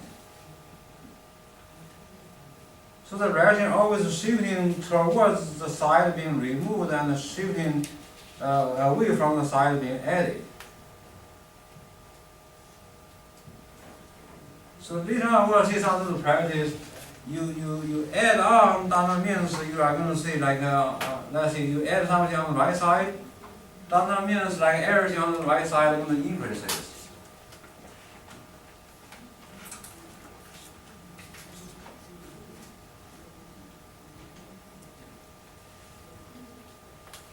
So the other stress is remove completely the reactant of the product in solid or liquid, so that's a stress.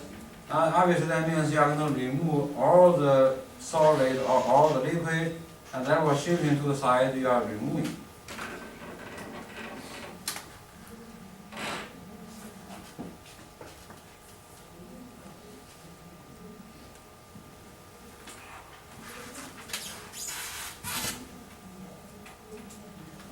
Okay, you don't have to copy this part on the line, because we are not talking about how you add. If you add some of those pure solid, pure liquid, it's not a stress.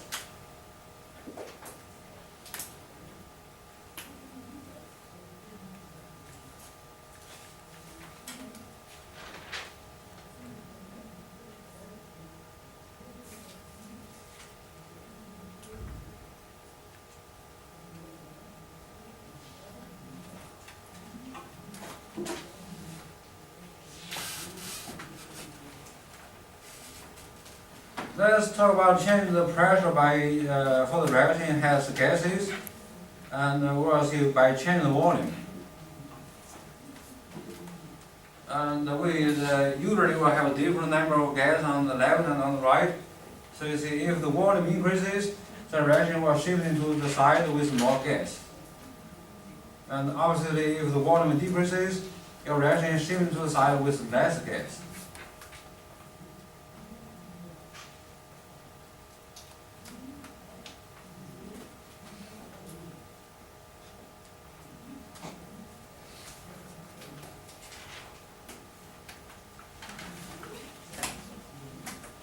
So these are the 4 stresses: 1, 2, 3, and 4.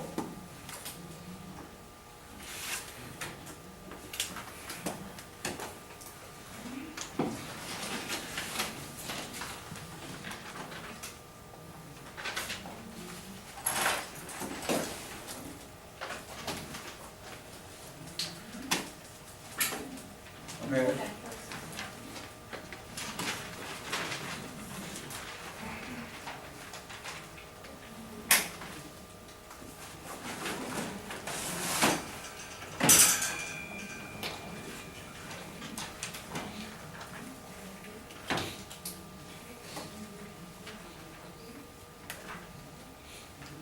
Simply speaking, equilibrium, as we know before, is K equal to Q.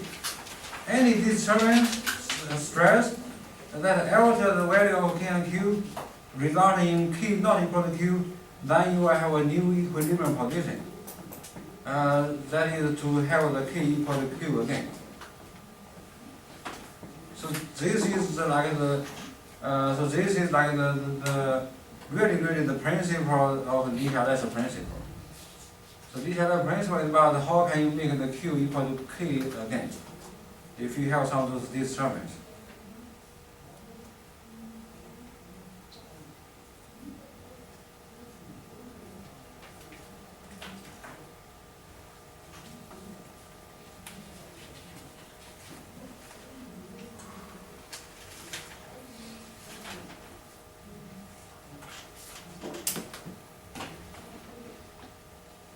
Now let's see this problem again. Remember we have that 2 isomer butane, isobutane and normal butane. The K is 2.5, right? And I will give you some numbers. And assuming you have that, now what will be the what will happen to the equilibrium if you adding like 1.5 more of butane and your K is 2.5? Right? So what you do is pretty much set up the IC table.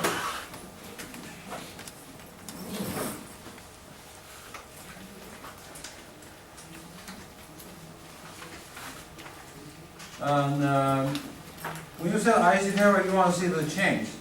Right? So therefore, you just use you can use this. You can, here I pretty much repeating what I said, the principle of the Châtelier principle.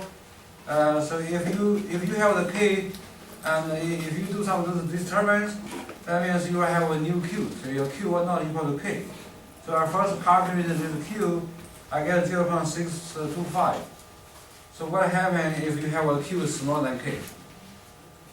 Your reaction shifts to the right, right? And so now let's set the IC table, because sometimes it makes sense. You do a calculation like that, and see that your reaction going to shift to the right or shift to the left, and then you know like clearly you see like what you have, plus X or negative X, right? But even you don't do that, you know like the reaction shifting to the right, but you're adding something on the left. So what you do is you initially you change that into 0.5 plus 1.50. And initially you don't add anything on the right, you have 1.25. So from the last calculation, we say Q is smaller than K, so therefore reaction is shifting to the right. And your change for the butane will be negative X. Your change for the isobutane will be positive X. what you do, you sure get the something for the equilibrium. So even though you don't know the number, we call that expression. Okay? So we'll get 2 minus x for this butane, and we'll get 1.25 plus x for the isobutane. And we know the constant k is 2.0. So you plug those numbers in, 2.5. You plug those numbers in, you get the equation. You pretty much can probably even easier than what you did for this few problem, like take the square root or use the Quadrat formula, and you just multiply and multiply this 2 minus x over to 2.5. You solve the equation very quick. You get x is 1.07.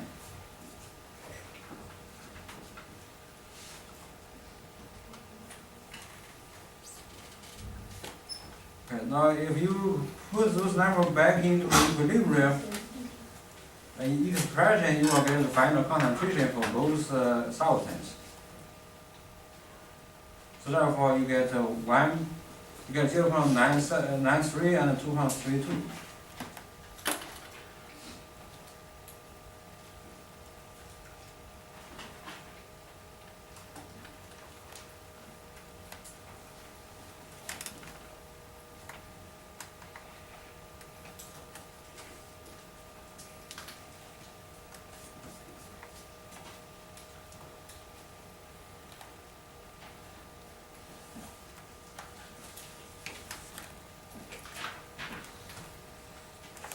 I think this problem is kind of straightforward because you only have one product and one reactant.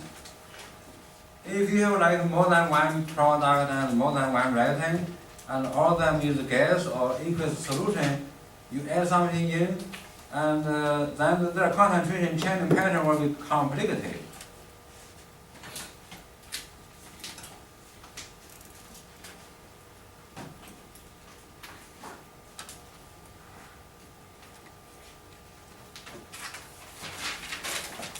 Well, now let's go back to the problem that N2O4 changing to NO2, right?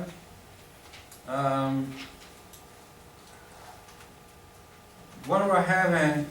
Let's say do a practice first, right? What will happen if you reduce the volume of this system, initially already at equilibrium? Well, it is shifting to the right or shifting to the left. If you reduce the volume. You look at that force stress page. Reduce the volume of those reactions with gas in it, or shift to a side with less gas coefficient.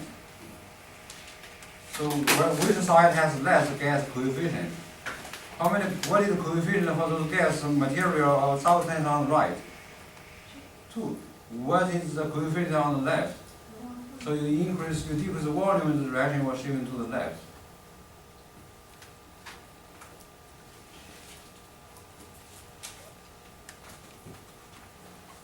So you can think about what happens if you decrease the volume.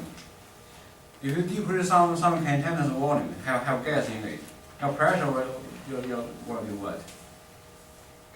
Imagine you have a container, you decrease the volume which has gas in it, the pressure inside increases. Right? So then the way the chemical reaction tries to counter the increase of pressure is try to get less gas. How can the reaction get less gas? Moving to the side that have less gas. If you move to the left side, right, you will use 2 gas and 2 gas change into 1 gas. Or 2 more gas change into 1 more gas. Does that make sense? Okay. Now I will use this like this last problem. If I have this chemical reaction equation, is 2SO2 plus O2 produce 2SO3. Okay? And tell you this chemical reaction is exothermic. Exothermic, as I said before, you can rewrite or adding a term on the equation. You can see this is plus heat. Okay? So for the exothermic reaction, you plus heat on the right side. When you put the heat for the endothermic reaction, endothermic and exothermic opposite. So for the exothermic reaction, you put heat on the right side. For the endo, you put on the left side. Then you are treating this heat as a reactant or product that is in gaseous state. So that means What did you say? so this reaction is negative delta H. So this is so-called exothermic. So for the exothermic reaction, you put the heat, you can add a term on your given equation, you see plus heat on the right. Okay.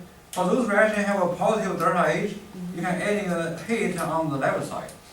Then this heat, that means is you can imagine it in gas or aqueous solution. So therefore, if you adding a little bit of heat and take a little bit of heat away, therefore shifting your equilibrium. And now we have this equation complete, right? And let's see those steps. And then I want you to answer like these 3 questions, 4 questions: where the reaction will go, what will happen to the concentration of SO2 and O2, and what will happen to the concentration of SO3. Okay, any O2 is a gas, right? The reaction is sort of shifting away from what you add, right? So first of all, we know the reaction is shifting to what? Shifting to the right. Now you have to be careful, right? You add O2, so the O2 concentration will increase no matter how much it increases, even though it's shifting away from that. So at the end, when you have the new equilibrium, your O2 concentration will be more than before the adding, right? But you did not add any SO2. If you imagine you don't add any SO2 and your reaction is shifting to the right, so what will happen to the concentration of SO2? Shifting to the right, that means are you using SO2 or are you produce SO2? Huh? You're shifting this reaction from left to the right. Are you using SO2 or are you producing SO2? You use it. If you use it, the concentration from what? Yeah. So that's a little complicated than when you have only one reaction.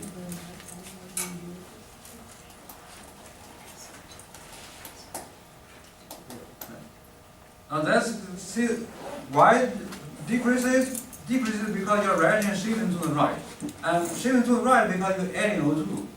If you adding O2 also adding SO2, then you also shifting to the right. Then at the new equilibrium, both of them will be higher than your initial. Now in this example, you see you're shifting to the right, and you only adding O2, so you did not adding any SO2, and you had to use SO2 to shift to the right. Right? Why is that difficult? You know your reaction shifting to the right because you're adding O2. You're adding O2 shifting to the right, that means you're going to use both of them. Right? So you're going to use both of them. So at the end, if you don't add any SO2, your SO2 at the beginning maybe like 1 or 2, let's say at the beginning is 1, and you use some of that, and you become less than 1. Now what will happen to the concentration of O2? It increases. And you add whenever you add at a new equilibrium, even though it's shifted away, it still increases. But not increase like what you add on. If you initially have 1, you add 2, then at a new equilibrium, you might only have 1 or 2. So you have little increases because you use some of those, what you add, change that into shifting to the right. Obviously, this will be trivial. What will happen to the concentration of SO3? Increases. Okay, so after the first one, that is the second stress, removing SO3. Okay. So when we say that, that means we don't do anything else. Just adding O2 by itself. Then we are removing SO3. We only do that, do nothing else. Okay? So whatever happens to the equation first of all, if you remove the O3, SO3.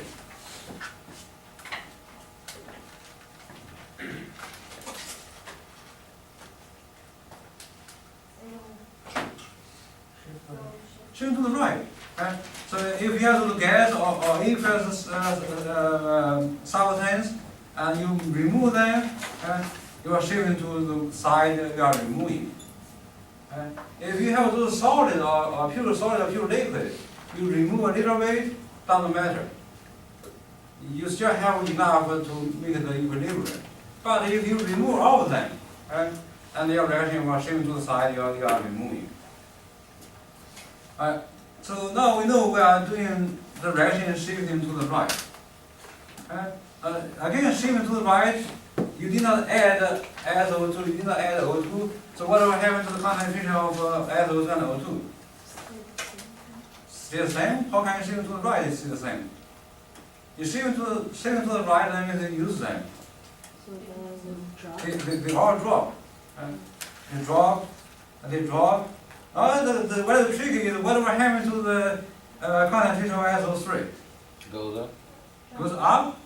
It also drops because you remove that. Yeah, so it goes to zero. Maybe zero, maybe. Why does the SO2 and O2 drop again? Because your reaction is shifting to the right.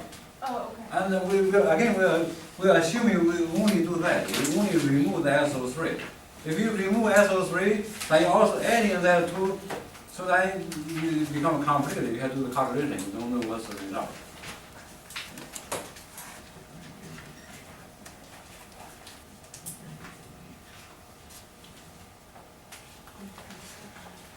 And now let's say we compress the gas, compress this chemical reaction equation. You are shifting to what compress, which means you decrease the volume. Right? Shifting to the right. The right has only two gas mole, two gas coefficient. Okay? So if you decrease the volume of a gas reaction, you are shifting to a side has less gas substance. How many gas, you will see how many gas is coefficient on the right? 2. How many gas on the left side? 3. So what happens is if you decrease the volume, the pressure increases. Right? So the pressure increases, the only way the reaction can make a new equilibrium is to decrease the pressure. Decrease the pressure, that means you want to have less gas. The reaction can do that. Right? Because it can change to the side with less gas. Even though those gases might have different formula or different molar mass, but just a small number. Right, so we say this was shifting to the right. Okay. Now what do you think will happen to the concentration of SO2 and O2? It goes down. Okay? It goes down. But what will happen to the concentration of SO3? Increase it, because you shift into you not drop, it goes up. If the reaction shifting to the right, you are not removing. You are shifting to the right, a lot of time it drops because you are removing. This time you shift to the right because so you are compressed, you decrease the volume.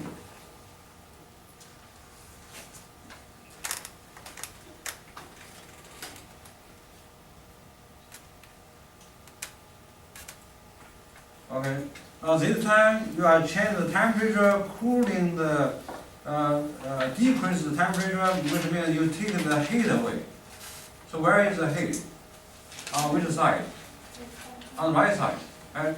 And if you just imagine this heat is very similar to another product which is in gas state, right? So you take the heat away, and your reaction starts shifting to the side, and you are taking away. If you take something away, gas or aqueous solution on the right side, your reaction as a system as a whole, you are shifting to the right. And whatever happens again, if you shift to the right, you don't add any SO2, you don't add any O2. Whatever happens to the concentration of SO2? Getting drop. Whatever happens to the concentration of O2? Getting drop. Whatever happens to the concentration of SO3? Increases. Wait, excuse me, why does it shift to the right again? Because, see, cool the container, which means you take the heat away. Yeah. Take the heat away, heat for the exothermic reaction, so heat is the product. Mm-hmm. So you take the product away. Okay. The product on the right side. Okay. So this product, you can think about it as a gas product. Now let's double the volume of the container.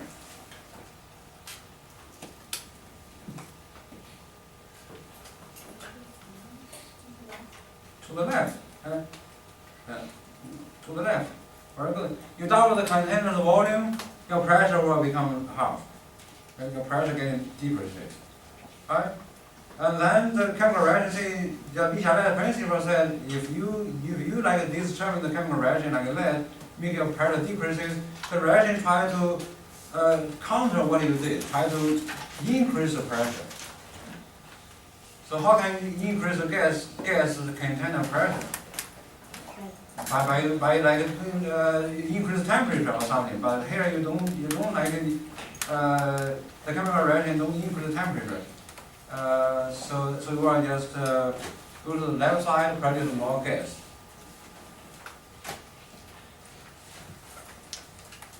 Now it works opposite, right? So if you do it from right to the left, your SO2 concentration will increases, right?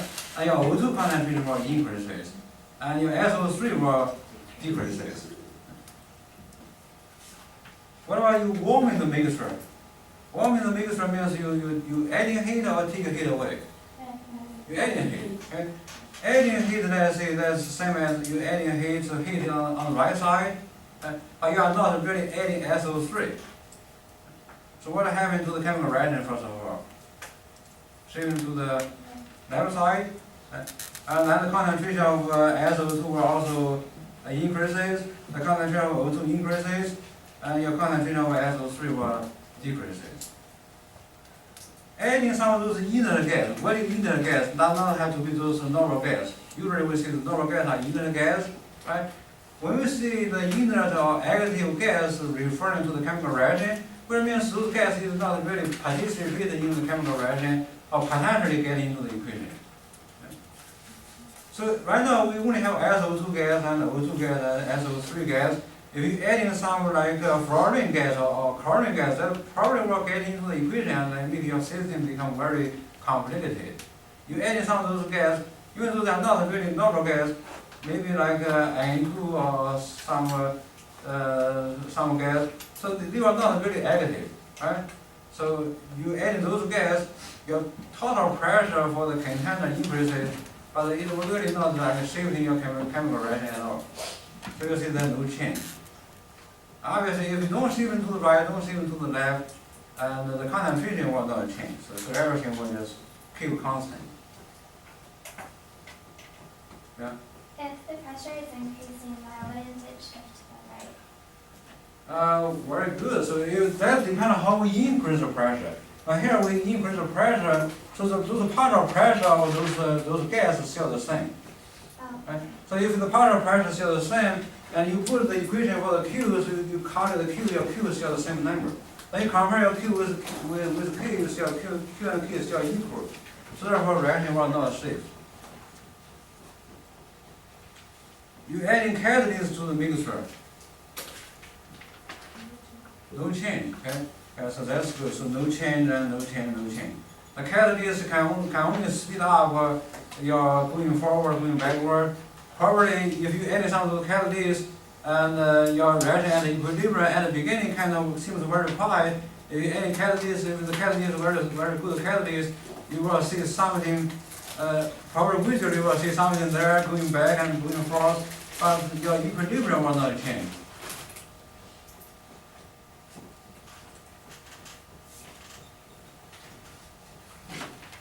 Alright, so this you know already, just the same stress, just if you want to identify shifting to one side, very easy. Right? If you want to identify not only shifting to one side, and also what happened to the new concentration, so this kind of repeat, so therefore we, I add a few of those brackets, and Well, I think those practices probably will be on the important. So a mixture of this pretty much when the reaction has the color concentrate of the equilibrium and find Kc. Understand? How we solve this problem?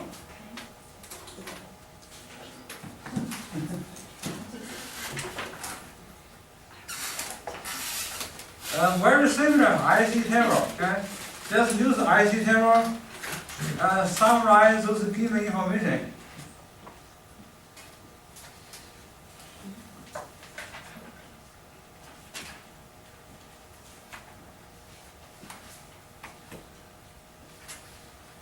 Okay, so the number should be like this. Okay, so let's probably do it together, okay? So you have this CO and plus Cl2, produce this CO and Cl2, and let's see the IC table. What is the initial concentration of CO? 0.0102, and this is 0.00609, right? And did not see any concentration of this guy at the initial, so 0. I think this problem we did the first IC table in this family is this kind of problem. Right? But anyhow, let's see what we do. Right? We have another number at equilibrium. Right? So at equilibrium, this Cl2 have a number 0.00301. Right? So these are the information right now we have for this IC table. Yeah, we did this kind of problem at the beginning. Right? Anyone know the idea what we do now next? Once you summarize those information in the IC table, the next is try to fill up all those blanks. Okay? So we have 1, 2, 3, we have 5 blanks. Okay? So you have to use those information so far to fill up all the blanks. Either like by doing calculation by assuming. So when we do the calculation for the concentration, we have the K, we're assuming something. And this time you don't have Kc or K. You want to find the K. Right? What do we do next? Find the change. Very good, John. You find the change. Because you know for Cl2, you know the equilibrium concentration, you know the initial. So subtracting, you get the change. You get some change. Negative 0.00308. So this is probably relatively easy, right? So if you have a negative 0.00308 for Cl2, what will the change for CO? The same. Negative 0.00308. And for CO, Cl2 will be opposite. Right? So 0 plus 0.00308. Okay, so now it's become should be very quick. What will the concentration at the equilibrium for CO, Cl2?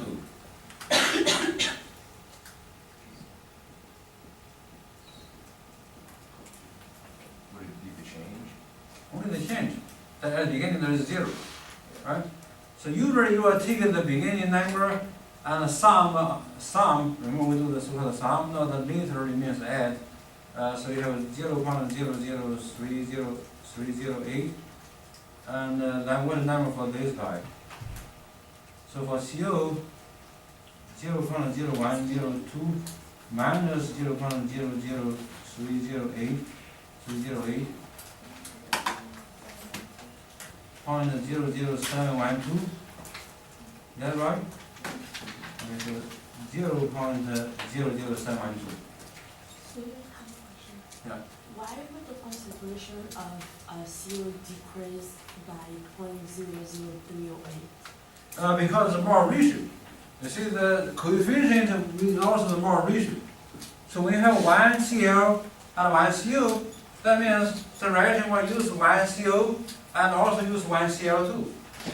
If you use this much Cl2, you will use the same amount of CO. Alright, so next what you do? What you find out is what? Kc. And you just use the equation, so Kc equals 0.00308 divided by the other two numbers multiply. 0.00712 and then times 0.00301. Alright, so that's that problem. So this is this problem. And let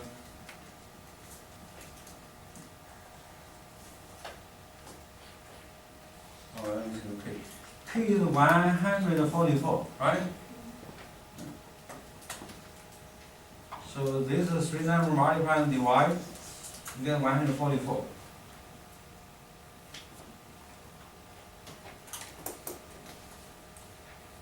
Any questions?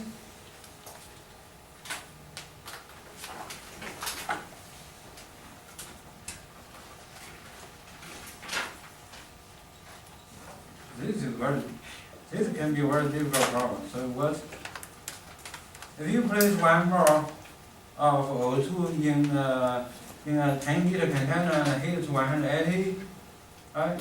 How many O2 atoms are present in the flask? Okay, so what you do, you can use Kp. Okay? So Kp is given. Okay, so Kp equals the partial pressure of O squared divided by the partial pressure of O2.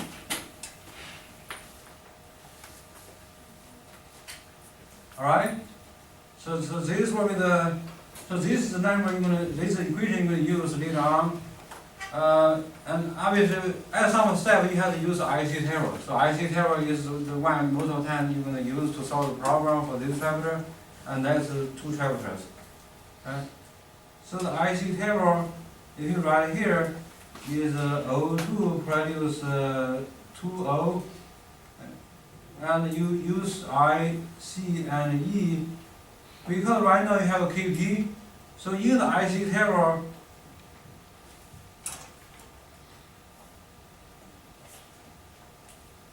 you will use those partial pressure. You need to use the partial pressure. Okay? So then you have to find out what is the initial partial pressure. You did not given initial partial pressure directly, but you are given the initial mole of O2. Okay? Now review like in chapter 5. We have the ideal gas equation, so we said PV equals N, R, and T. Now, particularly for O2, you will write PO2 times V equals NO2 times R times T.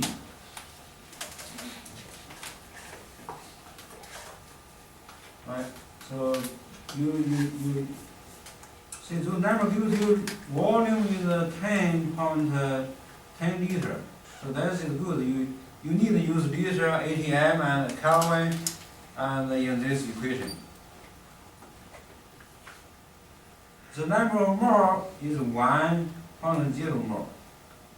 The number of R is constant. The temperature is given to you, 1800. Right? So you first use those few numbers and find out what is the PO2. So PO2 equals 1 times 0.08206 times 1800 divided by 10. After that, you can put into the IC table. Then you will use our usual procedure and find out what is the partial pressure for these two gases at equilibrium. 1 times 0.8206, 8206 times 1800 divided by 10.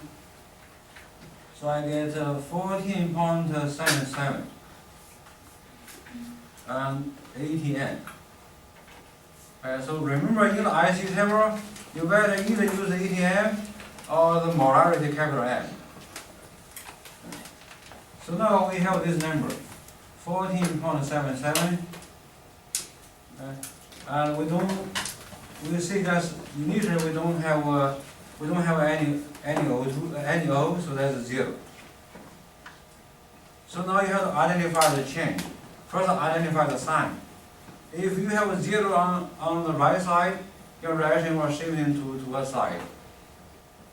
Yeah, the reaction always goes to the 0 side to make it non-zero. Otherwise, you don't have the equilibrium. So therefore, if this is minus x, that is 2x. And because you take 1 and plus 2. At equilibrium, you will have 2x and 14.77 minus x.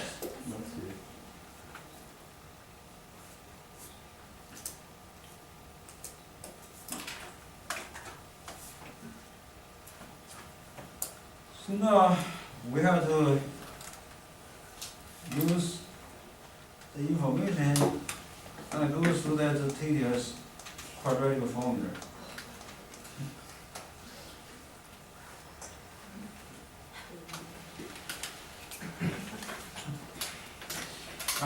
So the KP is 1.2 times 10 to the negative 10. And now we know from this expression, your PO is 2x. Remember you take 2x together, square that. And PO2 is 14.77 minus x.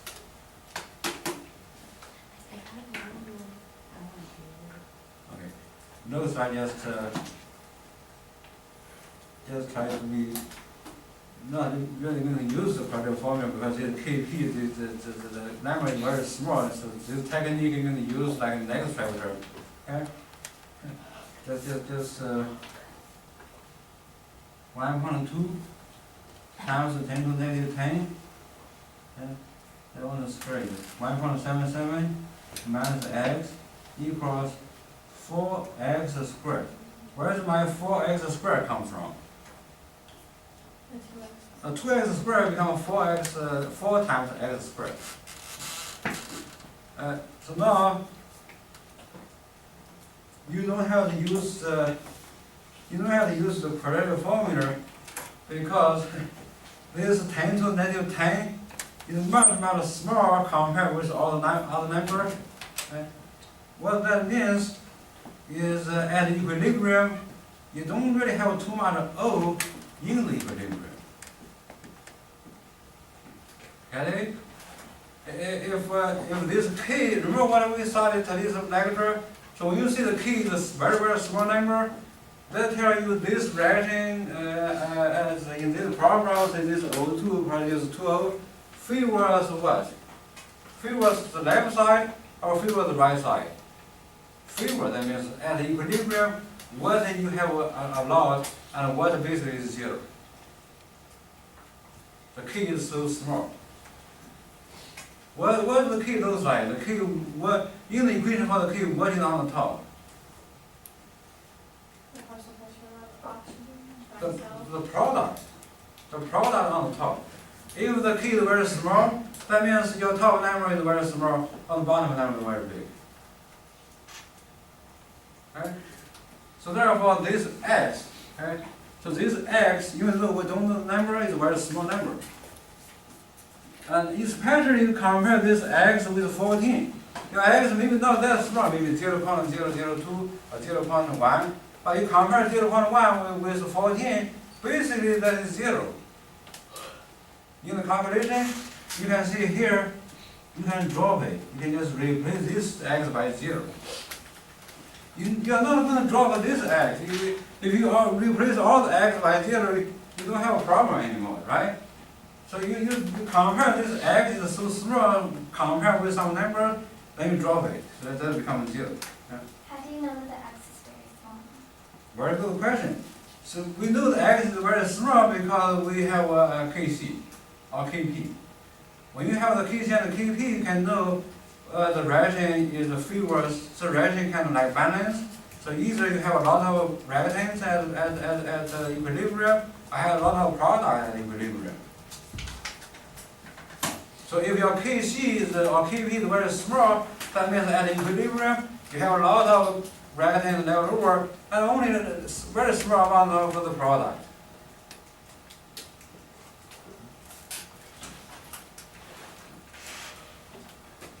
So now solve the problem become relatively easy.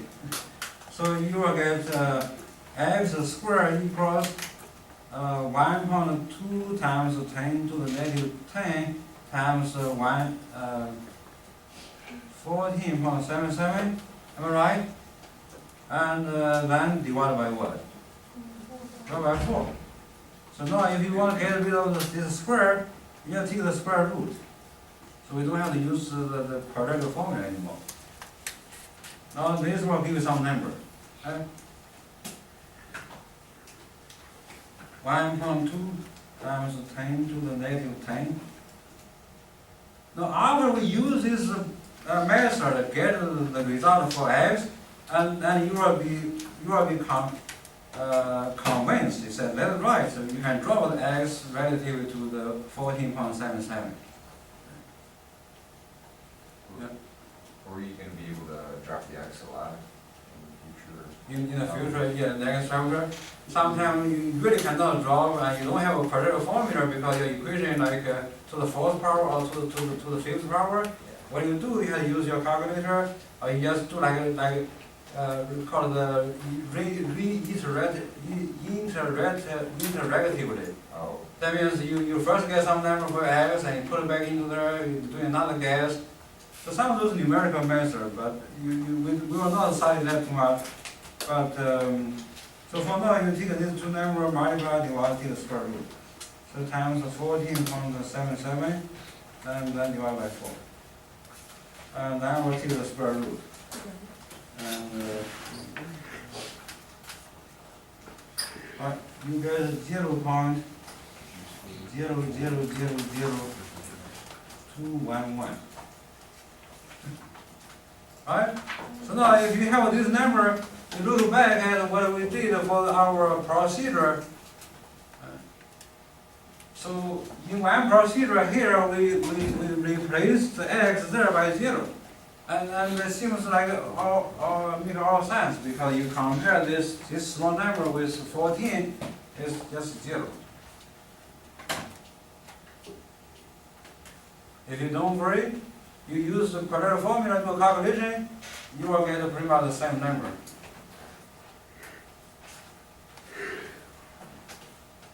Yeah, so this is a way to solve the equation. Don't use the quadratic formula, but you still can use the quadratic formula. You will get pretty much the same result. Now this is only x. What is x? X is here. Right?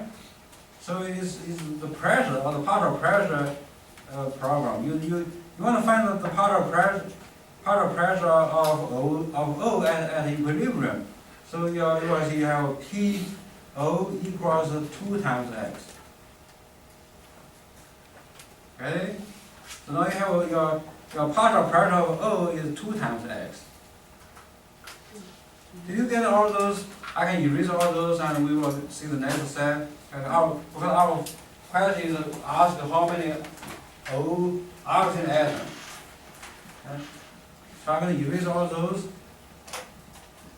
So we find out x equals 0.0000211 atm. And then we know we have the partial pressure of O equals 2 times x. So therefore we have partial pressure of O equals this times 2. And we get 0.0000421 atm. Right? Now the next step is using this partial pressure, find out the number of oxygen atoms. So what you do, you can just go back to use that equation, PV equals N, R, and T. So in this particular example, your equation become PO times V equals NO times R times T. Just different notation. What we mean by PO is part of O. What we mean by NO, the more of O. Alright, so getting very close.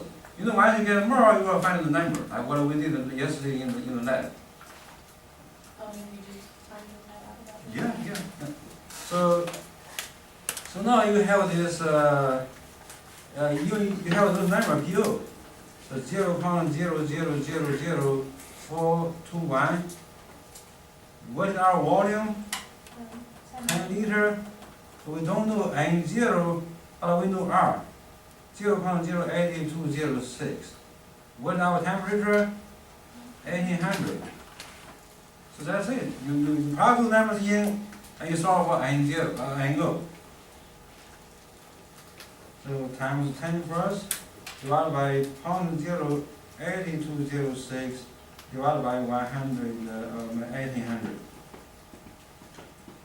Okay, after I solve this equation, I get NO equals, let me just write out in scientific notation, 2.85 times 10 to the negative 6. Am I right? Yeah. Okay. What is the unit? Yep, very good. Okay. So then we know Avogadro number. Okay. Avogadro number means I just continue right here. Maybe not, because I will get confused. Excuse me for that. So let's see the number of oxygen atoms will equals N0 times the Avogadro number.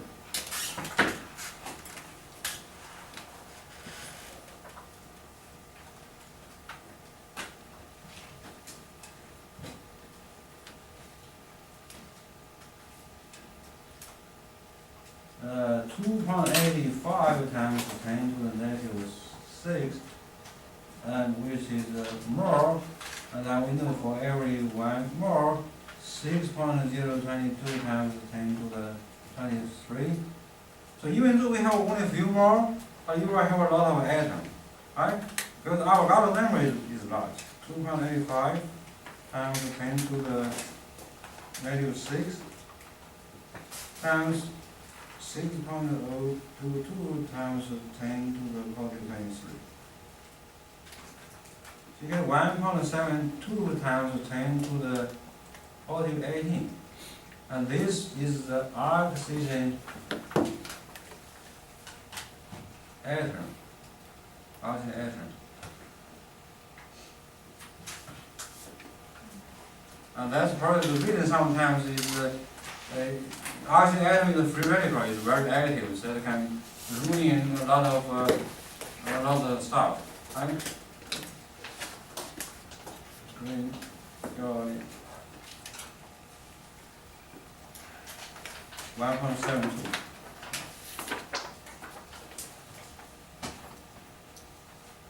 Any questions?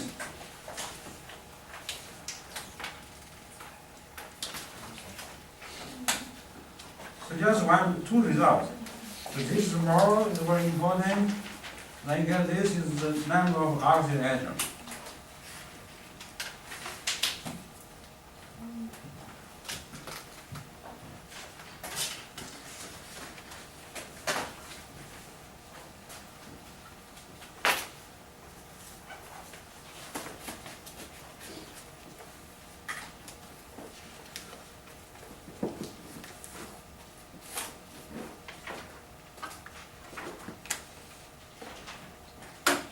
So we will start on chapter 15 next week, and we will do the lab.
Yeah. So far.